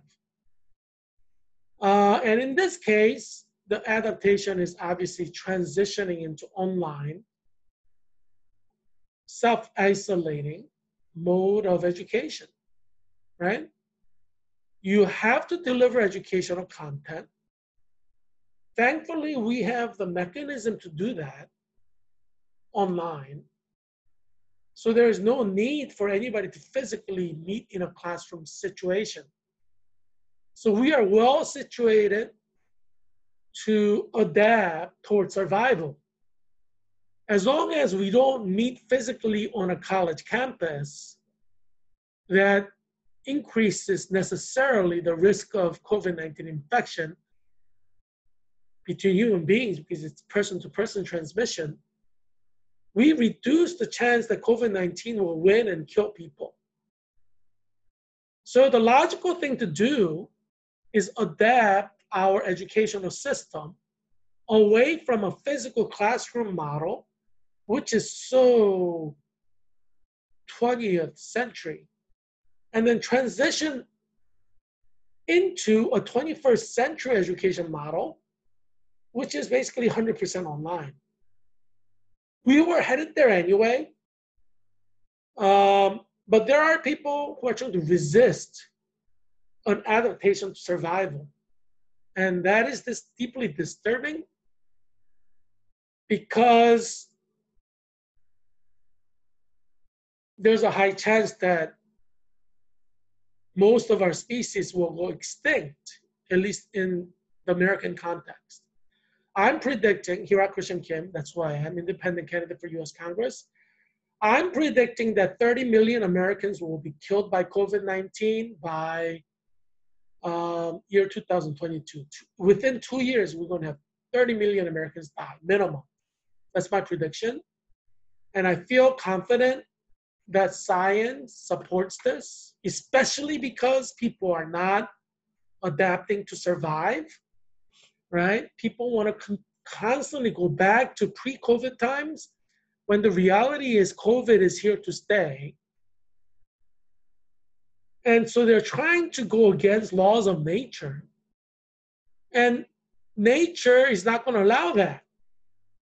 And that's on a scientific level, we understand that as evolutionary principle of survival of the fittest or adaptation. Despite the fact that we've studied evolutionary theory for over 100 years of how organisms adapt and survive, what we are seeing in America is opposite of what science has given us as the way to survive, right? We know how to survive. We all know how to survive this COVID-19. But the reason we're not surviving it is because we are not practicing what we know. We know that you can survive COVID-19 if you socially isolate yourself, number one.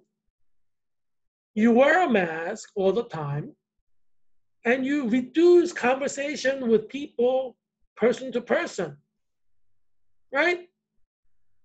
You increase your chance for survival. That's all you have to do to survive.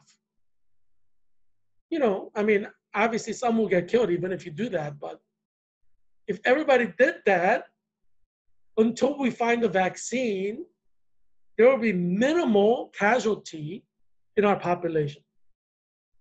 We all know what we need to do to survive.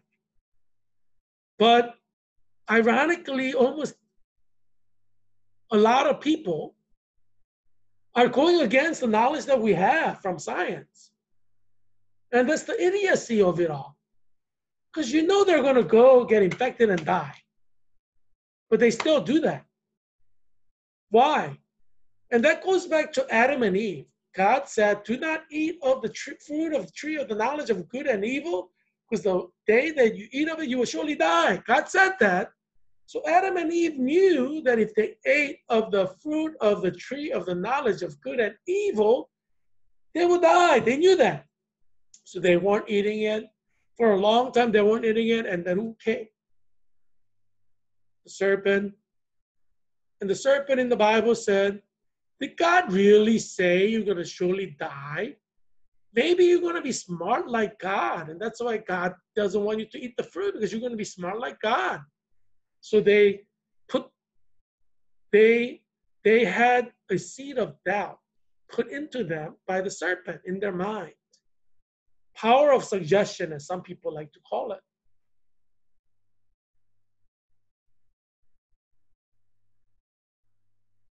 And ultimately, what did they do? They went against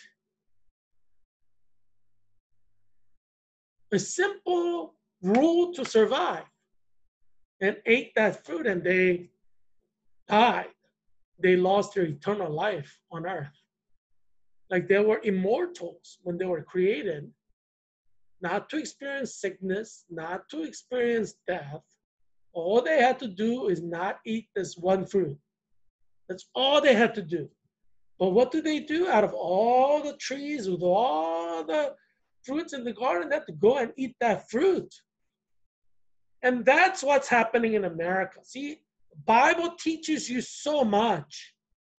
You know the way to salvation, but you don't follow it, right? All you have to do is what? Social distance, self-isolate, wear a mask, don't talk to any people physically, talk to them on a phone, you could Zoom, you know. We have the technology to carry on a normal life, relatively normal life, safely, but people are still being dangerously unsafe. And that is why people are dying. That's why people are getting these COVID. Like 10,000 people who got COVID today in Florida, 5% of them are going to die. That's 500. 500 of the 10,000 who are infected will die. And that's like CERN. That's like 100% CERN. 500 will die from that 10,000. We don't know exactly which 500 that is, but 500 of them will die. That's like certain in the next several weeks. Yeah, as you know, I'm finishing up my master's at the School of Nursing and Health Studies at Georgetown University with the major clinical nurse leader. And as you know, I'm interviewing with hospitals in this area in Arlington, Alexandria, Falls Church, and Fairfax County, Washington, D.C. area to work as a full-time nurse starting August 2020 because our program is over in August. So I think about these issues a lot. I mean, I anticipated this happening. And if you've been watching my show, I've been talking about it forever. And what I've been saying is exactly what is happening. And that's why I'm the Leonardo da Vinci of 21st century. Because true genius can predict accurately, right? Let's be honest here. What separates mortals from true geniuses is the fact that true geniuses can predict, analyze, assess accurately, right? And that's why I know I'm a genius, because every prediction that I had since beginning, I've been correct, Dr. Fauci has been wrong. And he's the expert on infectious diseases.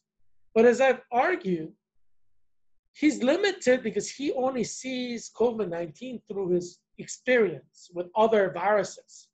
But this is a completely new virus. You have to think outside of the box. You have to be a divergent. But because all the scientific experts are convergent, meaning they follow the scientific data, the scholarly literature, and they are not able to think outside of the box. And so they cannot accurately predict when there's a new virus that doesn't behave in the same way as other viruses. And that's why you need like a divergent, like me, divergent thinker, who can accurately understand what's going on. Because this is a completely new virus. Any kind of knowledge you have about other viruses may be counterintuitive. It may actually provide you with wrong conclusions, as it did for Dr. Fauci, Dr. Birx, and Dr. Gottlieb, because they're operating from the consensus position. And that's why consensus can be dangerous. In peaceful times, consensus doesn't hurt anybody, but it is during the time of tumult and unrest that consensus can act to destroy. And that's what I'm saying. When Republican governors, Republican House of Representatives, and Republican senators caved in to defund police, quickly rushed to like appease the violent crowd, they set themselves up for next wave of violence to target them, because they showed that they're going to cave in to violence, that they're going to submit to violence. Right? Any idiot understands how things work in the schoolyard. I'm, as you know, I'm a fifth grade teacher at Savoy Elementary School in an Anacostia neighborhood of Washington, D.C., which is Ward 8, the poorest neighborhood. And in any kind of elementary setting, right? It's a dog-eat-dog world. You dominate. your opponent, right? Especially in the male world. That's what happens, right? And that's where elementary, they're testing their limits. Um, and if you show weakness, I mean, you're you're screwed for the whole year. You know how it is. I mean, you've been an elementary student, you went through middle school, you know how it is.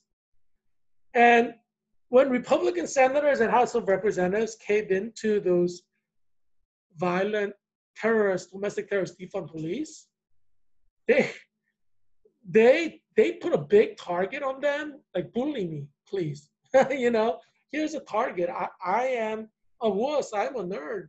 I'm here to be bullied by you. That's what they did in terms of like elementary playground lingo. You never negotiate with the terrorists. Even if you end up giving them what they want, you cannot look like you're negotiating with terrorists. Because it's one thing to give them what they want just for this time. It's another thing to be owned by them. Do you know the concept owned? It's like 10 years old. It's more like a Generation Y term. It's not a Generation X term. As you know, I'm a teacher, so I teach a lot of generations. I've taught Generation Y, I've taught Generation Z. And Generation Y used this term owned, O-W-N-E-D, owned. And owned means like, well, it's exactly what it sounds like. I own you. Like, so the idiotic Republican senators and idiotic Republican House of Representative members, they were owned by defund police because they gave defund police what they wanted. And this is in a popular lingo of the Generation Y. This is what we call own, meaning like you're so stupid, you're gonna give your bullies what they want, inviting them to bully you further. Yeah, I guess that's a language that maybe, I guess Generation X and baby boomers can understand. Yeah, you don't want to be owned. In the era of Generation Y, the last thing you want to be is being owned. And in a sense, it's like being a slave, right? Being owned is kind of parallel to being a slave. This is why I never signed on to Tim Scott's police reform program, because I don't want to be owned. As much as I like Black people, not all Black people support defund police. In fact, and not all Black people will respect you if you get owned by defund police. In fact, they may participate in bullying you or watch you being bullied. You know how it is in the schoolyard. That's why you don't want to be owned. You see the Confederate flag behind me? Doesn't that look nice? Leo's looking at me like he understands something. Yeah. I did not celebrate Juneteenth. I'm not going to rush a holiday for nobody. That's like easiest way to get owned. Who rushes a holiday? That's why, I mean, geez. I mean, you know how many nationalities there are in Arlington? 100 people. 100 different nations are represented in Arlington. Every one of them wants their own national holiday celebrated in America. The quickest way to alienate 100 different races, 100 different nations, is by idiotically endorsing one race without caution. That's the easiest way to isolate yourself from 100 different nationalities. See, I grew up in the hood. I grew up in like an African-American neighborhood where I was the only Asian. There were no other Asians besides our family. And in a sense, I grew up in the streets, and when you're growing up in the streets, you kind of have to be smart to survive. If you're dumb, you're not going to survive. And, I used to play roughhouse. We call basketball in Philadelphia roughhouse because there's no foul rules. Everybody uses their elbow. And I got injured. Like I went through like 4 different glasses in a year because my glasses broke because people are elbowing you. when they play basketball, like intentionally elbowing you because there's no fouls. It's called roughhouse. Um, so the only rule is that you can use whatever physical body you need in the basic motion of a basketball game. Like, you're grabbing a ball, like you're using an elbow. I mean, you're not supposed to punch somebody. I mean, so the unspoken rule is you could use elbow, you know, while you're grabbing a ball. You gotta, So there are certain unspoken rules that everybody follows in roughhouse. Like you don't punch people. I mean, nobody will tolerate that, a roughhouse setting. But you can use an elbow, right? In and it would be technically a foul in certain setting because they intentionally like hit your face with it. But yeah, you have to be smart to survive. And unfortunately, I hate to say it, Republican senators, many of them are like suburban nerd boys who never really understood what it means to survive survive in a jungle, survive in a dog eat dog world. They don't know how that thing works. And so they just think that they're acting in a honorable way, when in fact the current reality is not that you are in a white suburban neighborhood. Defund police has brought the hood to the suburbs. So now the whole country is a hood. What I mean? It's like the inner city. The whole country has become the inner city. And part of that is because of the weakness of moral leadership of the Republican Party to hold the line. And the police officers understand the concept of holding the blue line. Although the younger Generation X and Generation Y and Generation Z don't know how to do it. And that's why we have this mess in America, because police don't know how to hold their blue wall. And because we have these Generation X and baby boomer leaders who grew up in a very protected suburban neighborhoods, and they just don't know how to act in a jungle setting. So they're creating an unstable America because they don't know what they're doing. Yeah, you have to know your terrain in any conflict zone. If you don't know your terrain, you're not going to win your conflict. We're not in white suburbs anymore, right? After defund police violence spreading throughout the country and governors letting this happen, mayors letting this happen, we are in a new reality where the jungle mentality has spread to the national level. And when Republican senators and Republican House of Representatives caved in to the pressure and were hurrying to get the police reform through, they were whooped. So I guess Generation X understands the term whooped. Yeah, in the minds of everybody, they're thinking the Republicans are whooped because they're doing exactly what defund police wanted them to do. And we call that whooped. And in the inner city neighborhood settings, one of the things you'd never do is act in a way that you're whooped. Because that's like the death of you, right? Whether you die or not hinges on whether you act like you're whooped or not.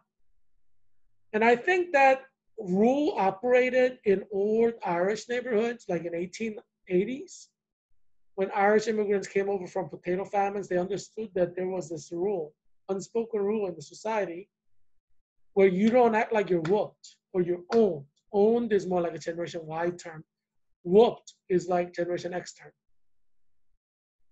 But unfortunately, the descendants of Irish immigrants who are now Generation Y, they don't really know how to maneuver around a conflict zone like their grandparents did. when they arrived in Ellis Island, and they had to survive in the rough streets of New York or Chicago or Philadelphia. So the Irish community has become very diluted and weak, and they've just become a whooped community, right?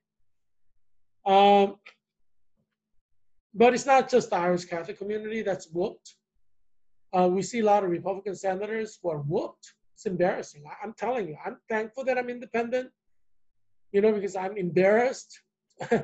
I mean, if I were a Republican running for U.S. Congress in Virginia's 8th District, I would be embarrassed right now. I'll be like ashamed of being a Republican with all these Republicans who are whooped or owned by defund police domestic terrorists, basically bowing down to their demands without any question, celebrating Juneteenth. How embarrassing is that? How embarrassing is that? I mean, any holiday that gets rushed through like in a matter of days, nothing good can come out of it. Anything that is rushed like that, nothing good can come out of it. It's like anything in life. You don't rush anything like that because people will lose respect for you. People are going to say you're a scaredy cat. Scaredy cat. Why would you rush anything through unless you're scared? I mean, you give yourself away. You show that you're a weak person, that your whole organization is weak. And that's the problem right now with the Republican Party.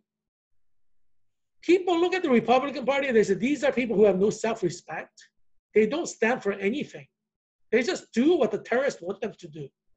Use a little violence, burn some police cars. They're going to do exactly what the terrorists want them to do. And that's the problem with the Republican Party today. They don't know who they are. And so looking at the events of the past several weeks, I have to say I'm happy to be an independent and not a Republican because I'm running as an independent. Because if I were head of the Republican Party, this would not happen. There would not be a police reform bill on the Senate floor right now, just because I need to show defund police that we don't negotiate with terrorists. That is more of an important thing to secure national security than reforming the police. That's not a priority now.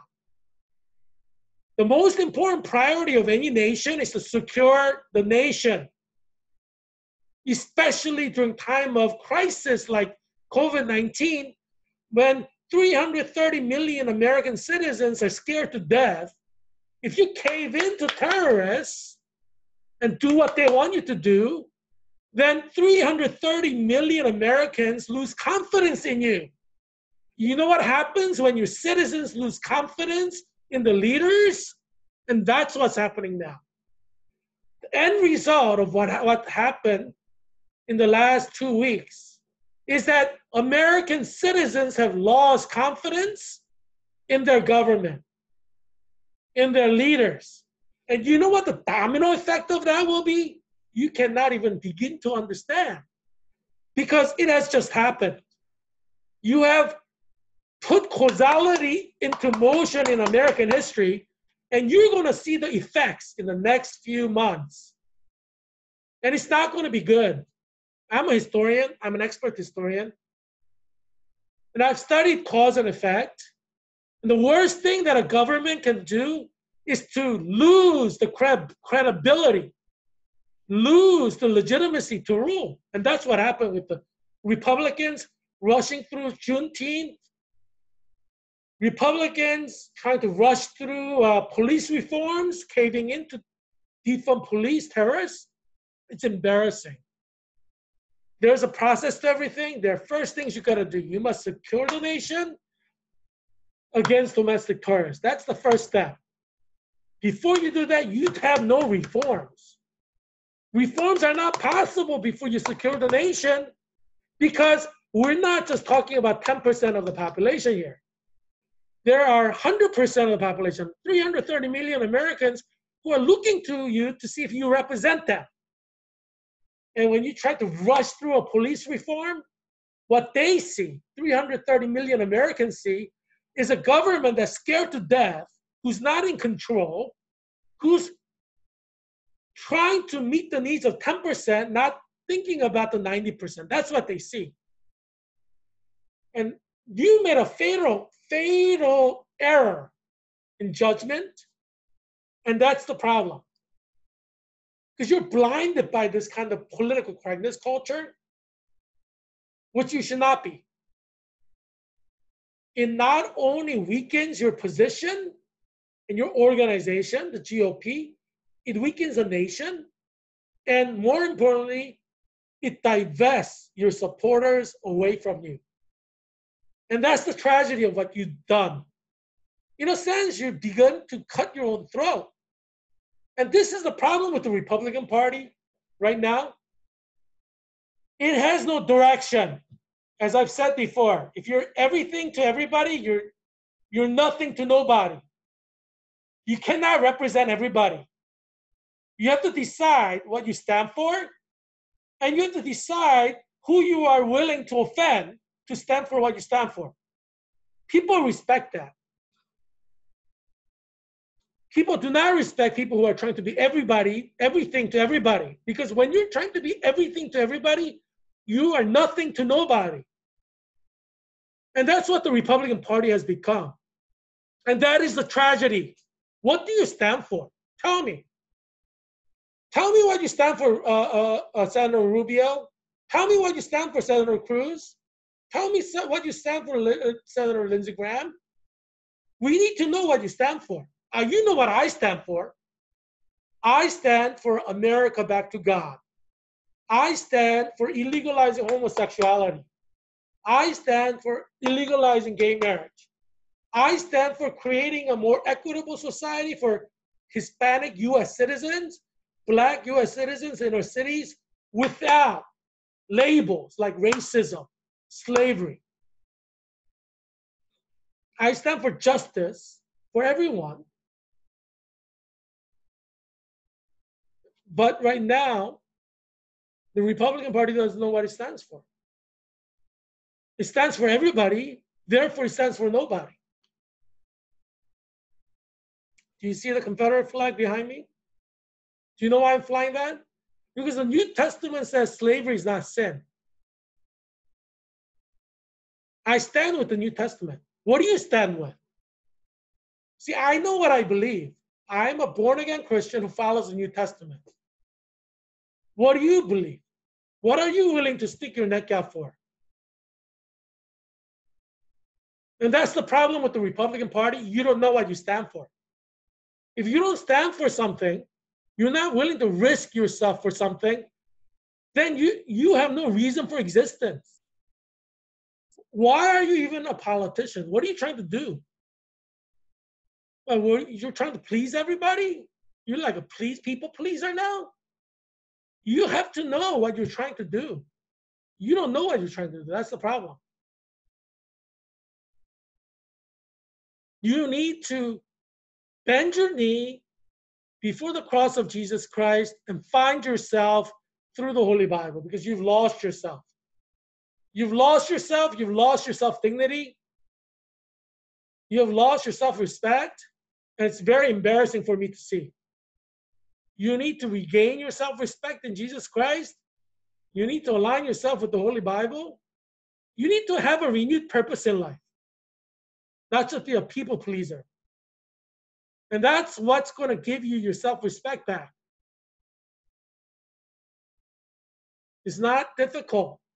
Bible is the way to the truth. You align yourself with the Bible, stand with the Bible.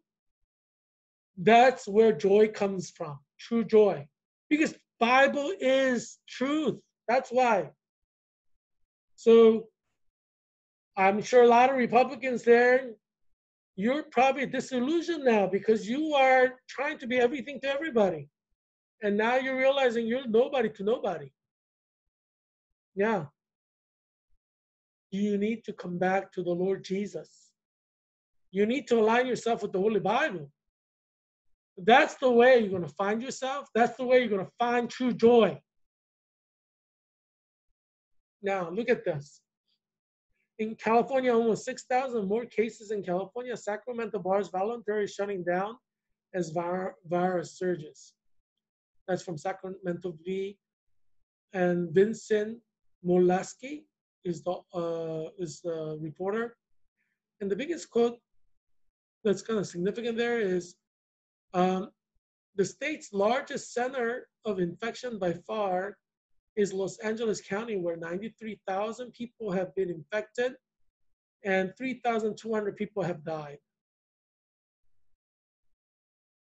And so the most number of deaths are in Los Angeles County, most number of infections. That makes sense because, as I said, like there is this uh, strain from Mexico, made in Mexico virus that's coming to California, that's coming to Arizona, that's coming to um, Texas. And it makes sense because there's a movement there, right? Mexicans from LA go to Mexico, come back. Mexicans from uh, Arizona go back to Mexico and come back. Mexicans from Texas go back to Mexico and come back. So there's movement, people movement. So it makes sense that virus movement will happen both ways. So virus from America will go to Mexico, but also virus from Mexico will come to America, which is the most dangerous situation because you have two-way virus increase of the viral load. Like, you have increase in viral load, that's danger. That's why we're having viral load is going up. Virus load is going up in Texas. Virus load is going up in California. Virus load is going up in Arizona. Virus load is going up in Florida. It is spreading around the country. And that's a serious tragedy right now. Yeah. Oh, there's a photo of me with Olivia Jimenez. She she she graduated in May with a bachelor's degree. She was the editor-in-chief of Dossier. It's a literary journal in at Georgetown, and she was actively involved with Hoyathon, which is a dance-a-thon to raise money for Children's National Hospital in Washington, D.C. So I've been involved with it like for 2 years, and Olivia has been involved with it for 2 years as well. So yeah, so this year, I was an executive board member of Children's National Hospital Dance-a-thon at Georgetown. It's called the Hoyathon. And my position was graduate liaison officer. So I tried to bring more and more graduate students into Dance-a-thon. So I communicated with the president of Georgetown Law School and Georgetown Medical School. Yeah, so it was highly successful, and so Olivia and I, we took some good photos there. She's wearing a cape there. I don't know if you see the photo a little bit down there. I like Olivia. Hopefully, after COVID passes, we could like shoot the breeze and like hang out. But I think she's back in Florida because she's from Florida. Hopefully, like nobody from her family is dead from COVID. Yeah, I feel bad for everybody in Florida because a lot of them are going to die. Yeah, yeah, it's kind of sad. But there, Doctor, um, he's like the doc, Doctor Doc, or yeah, he's like mascot from Children's National Hospital. So we're having fundraiser for Children's National Hospital.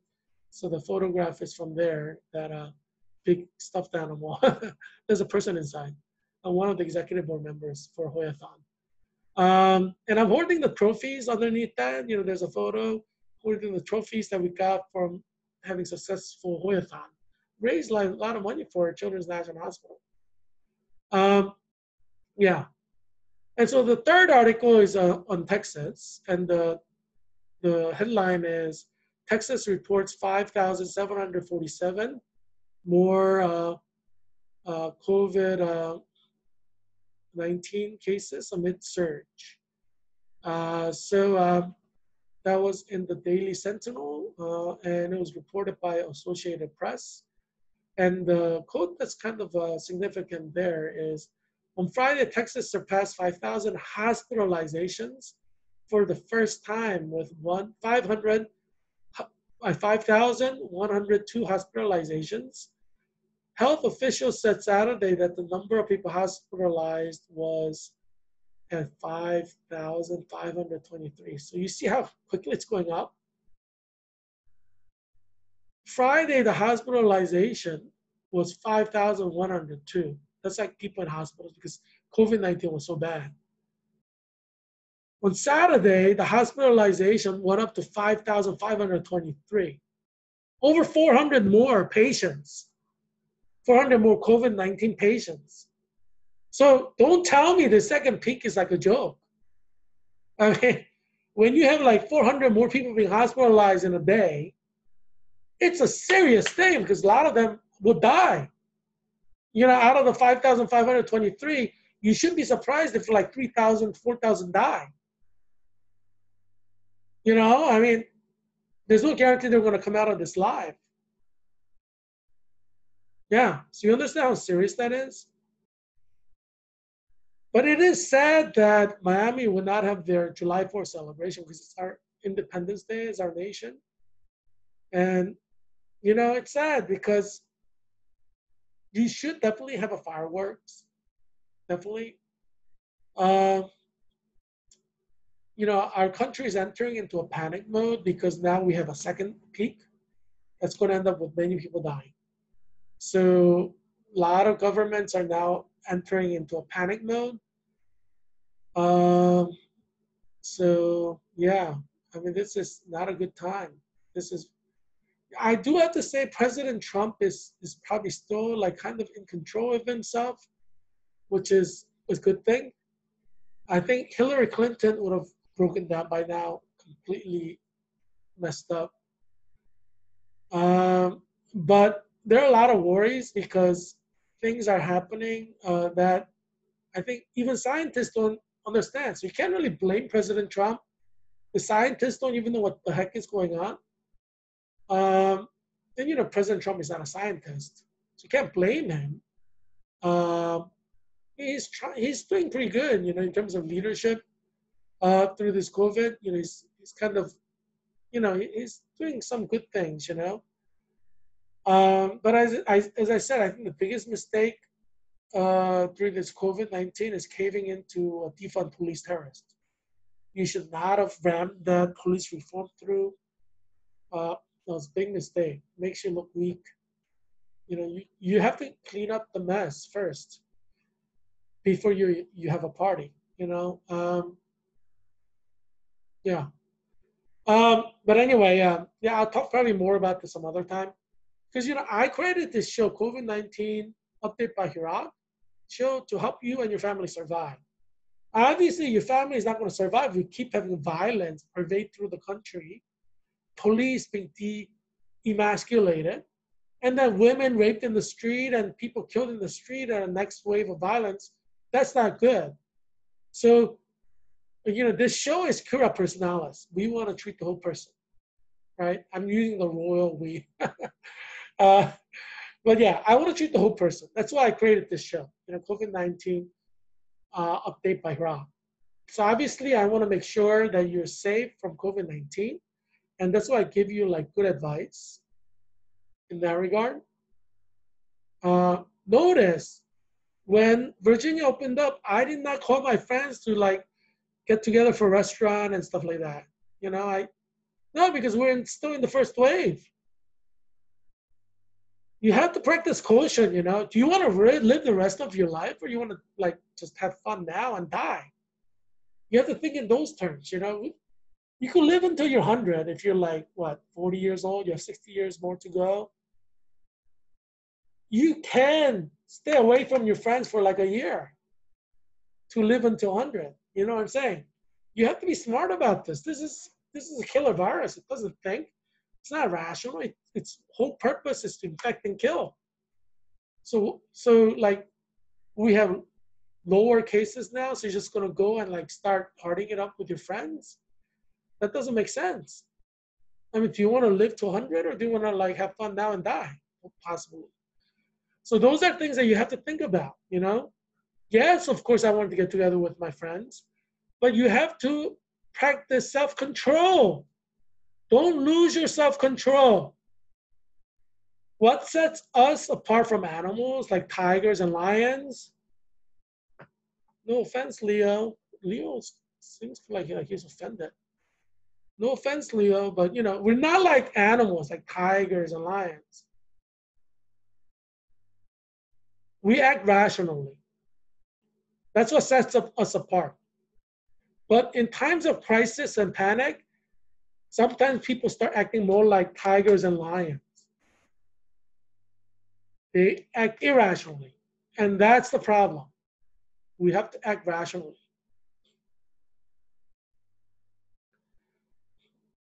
Yeah, I don't know. Do you think a lot of people will be arrested on July 4th? Excuse me.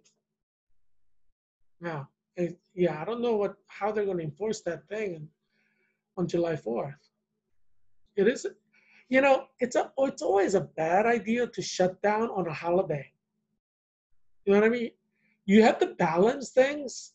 It is our national holiday. So I have to say I disagree with the mayor of Miami on this point. You can't shut national parks on Independence Day. That's like un-American.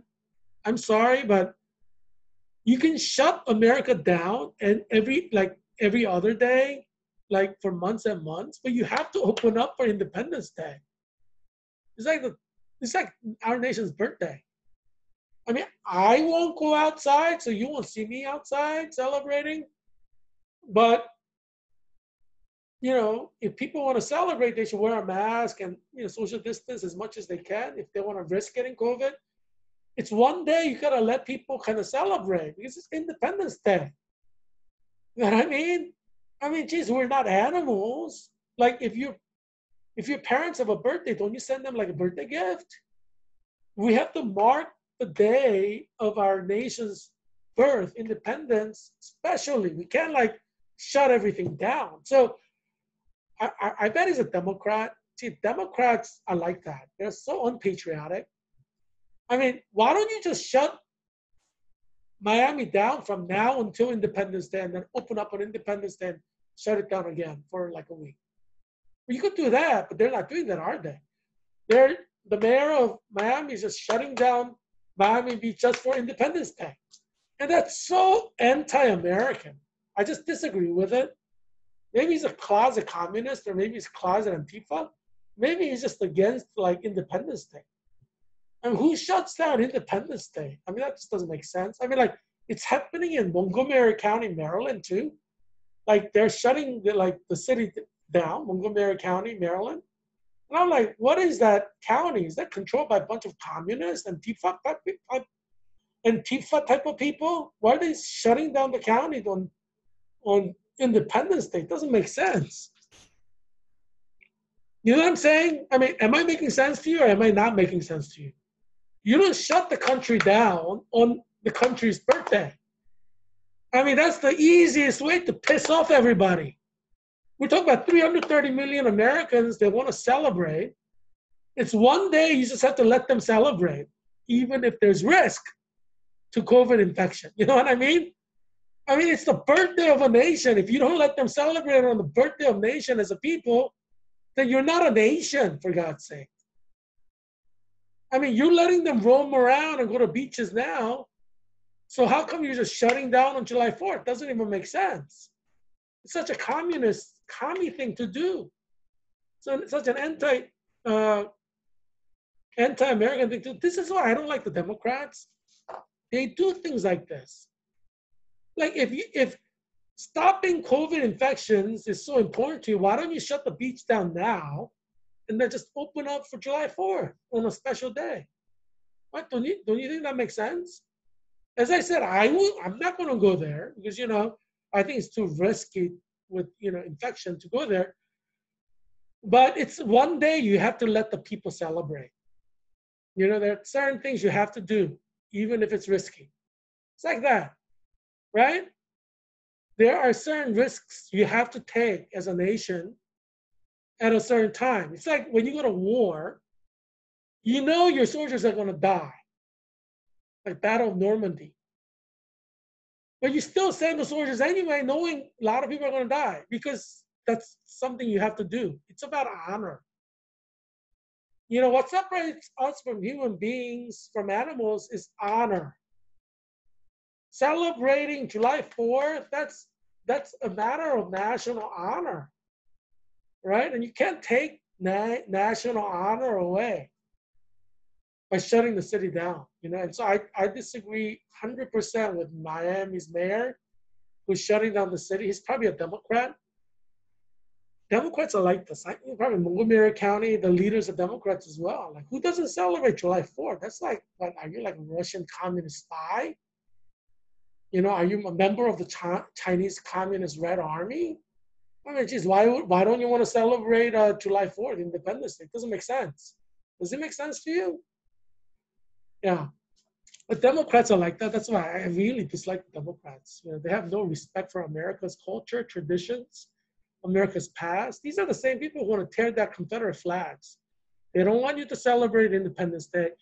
They want you to destroy Confederate flags, not fly Confederate flags, destroy Confederate monuments. Like, they don't want to celebrate Independence Day. These are the same evil commies, yeah. Antifa type people. Antifa! Antifa! Yeah, Antifa type of people. Anywho, yeah. I love America. Love. That's how I feel about America. Love. With a big smiley face.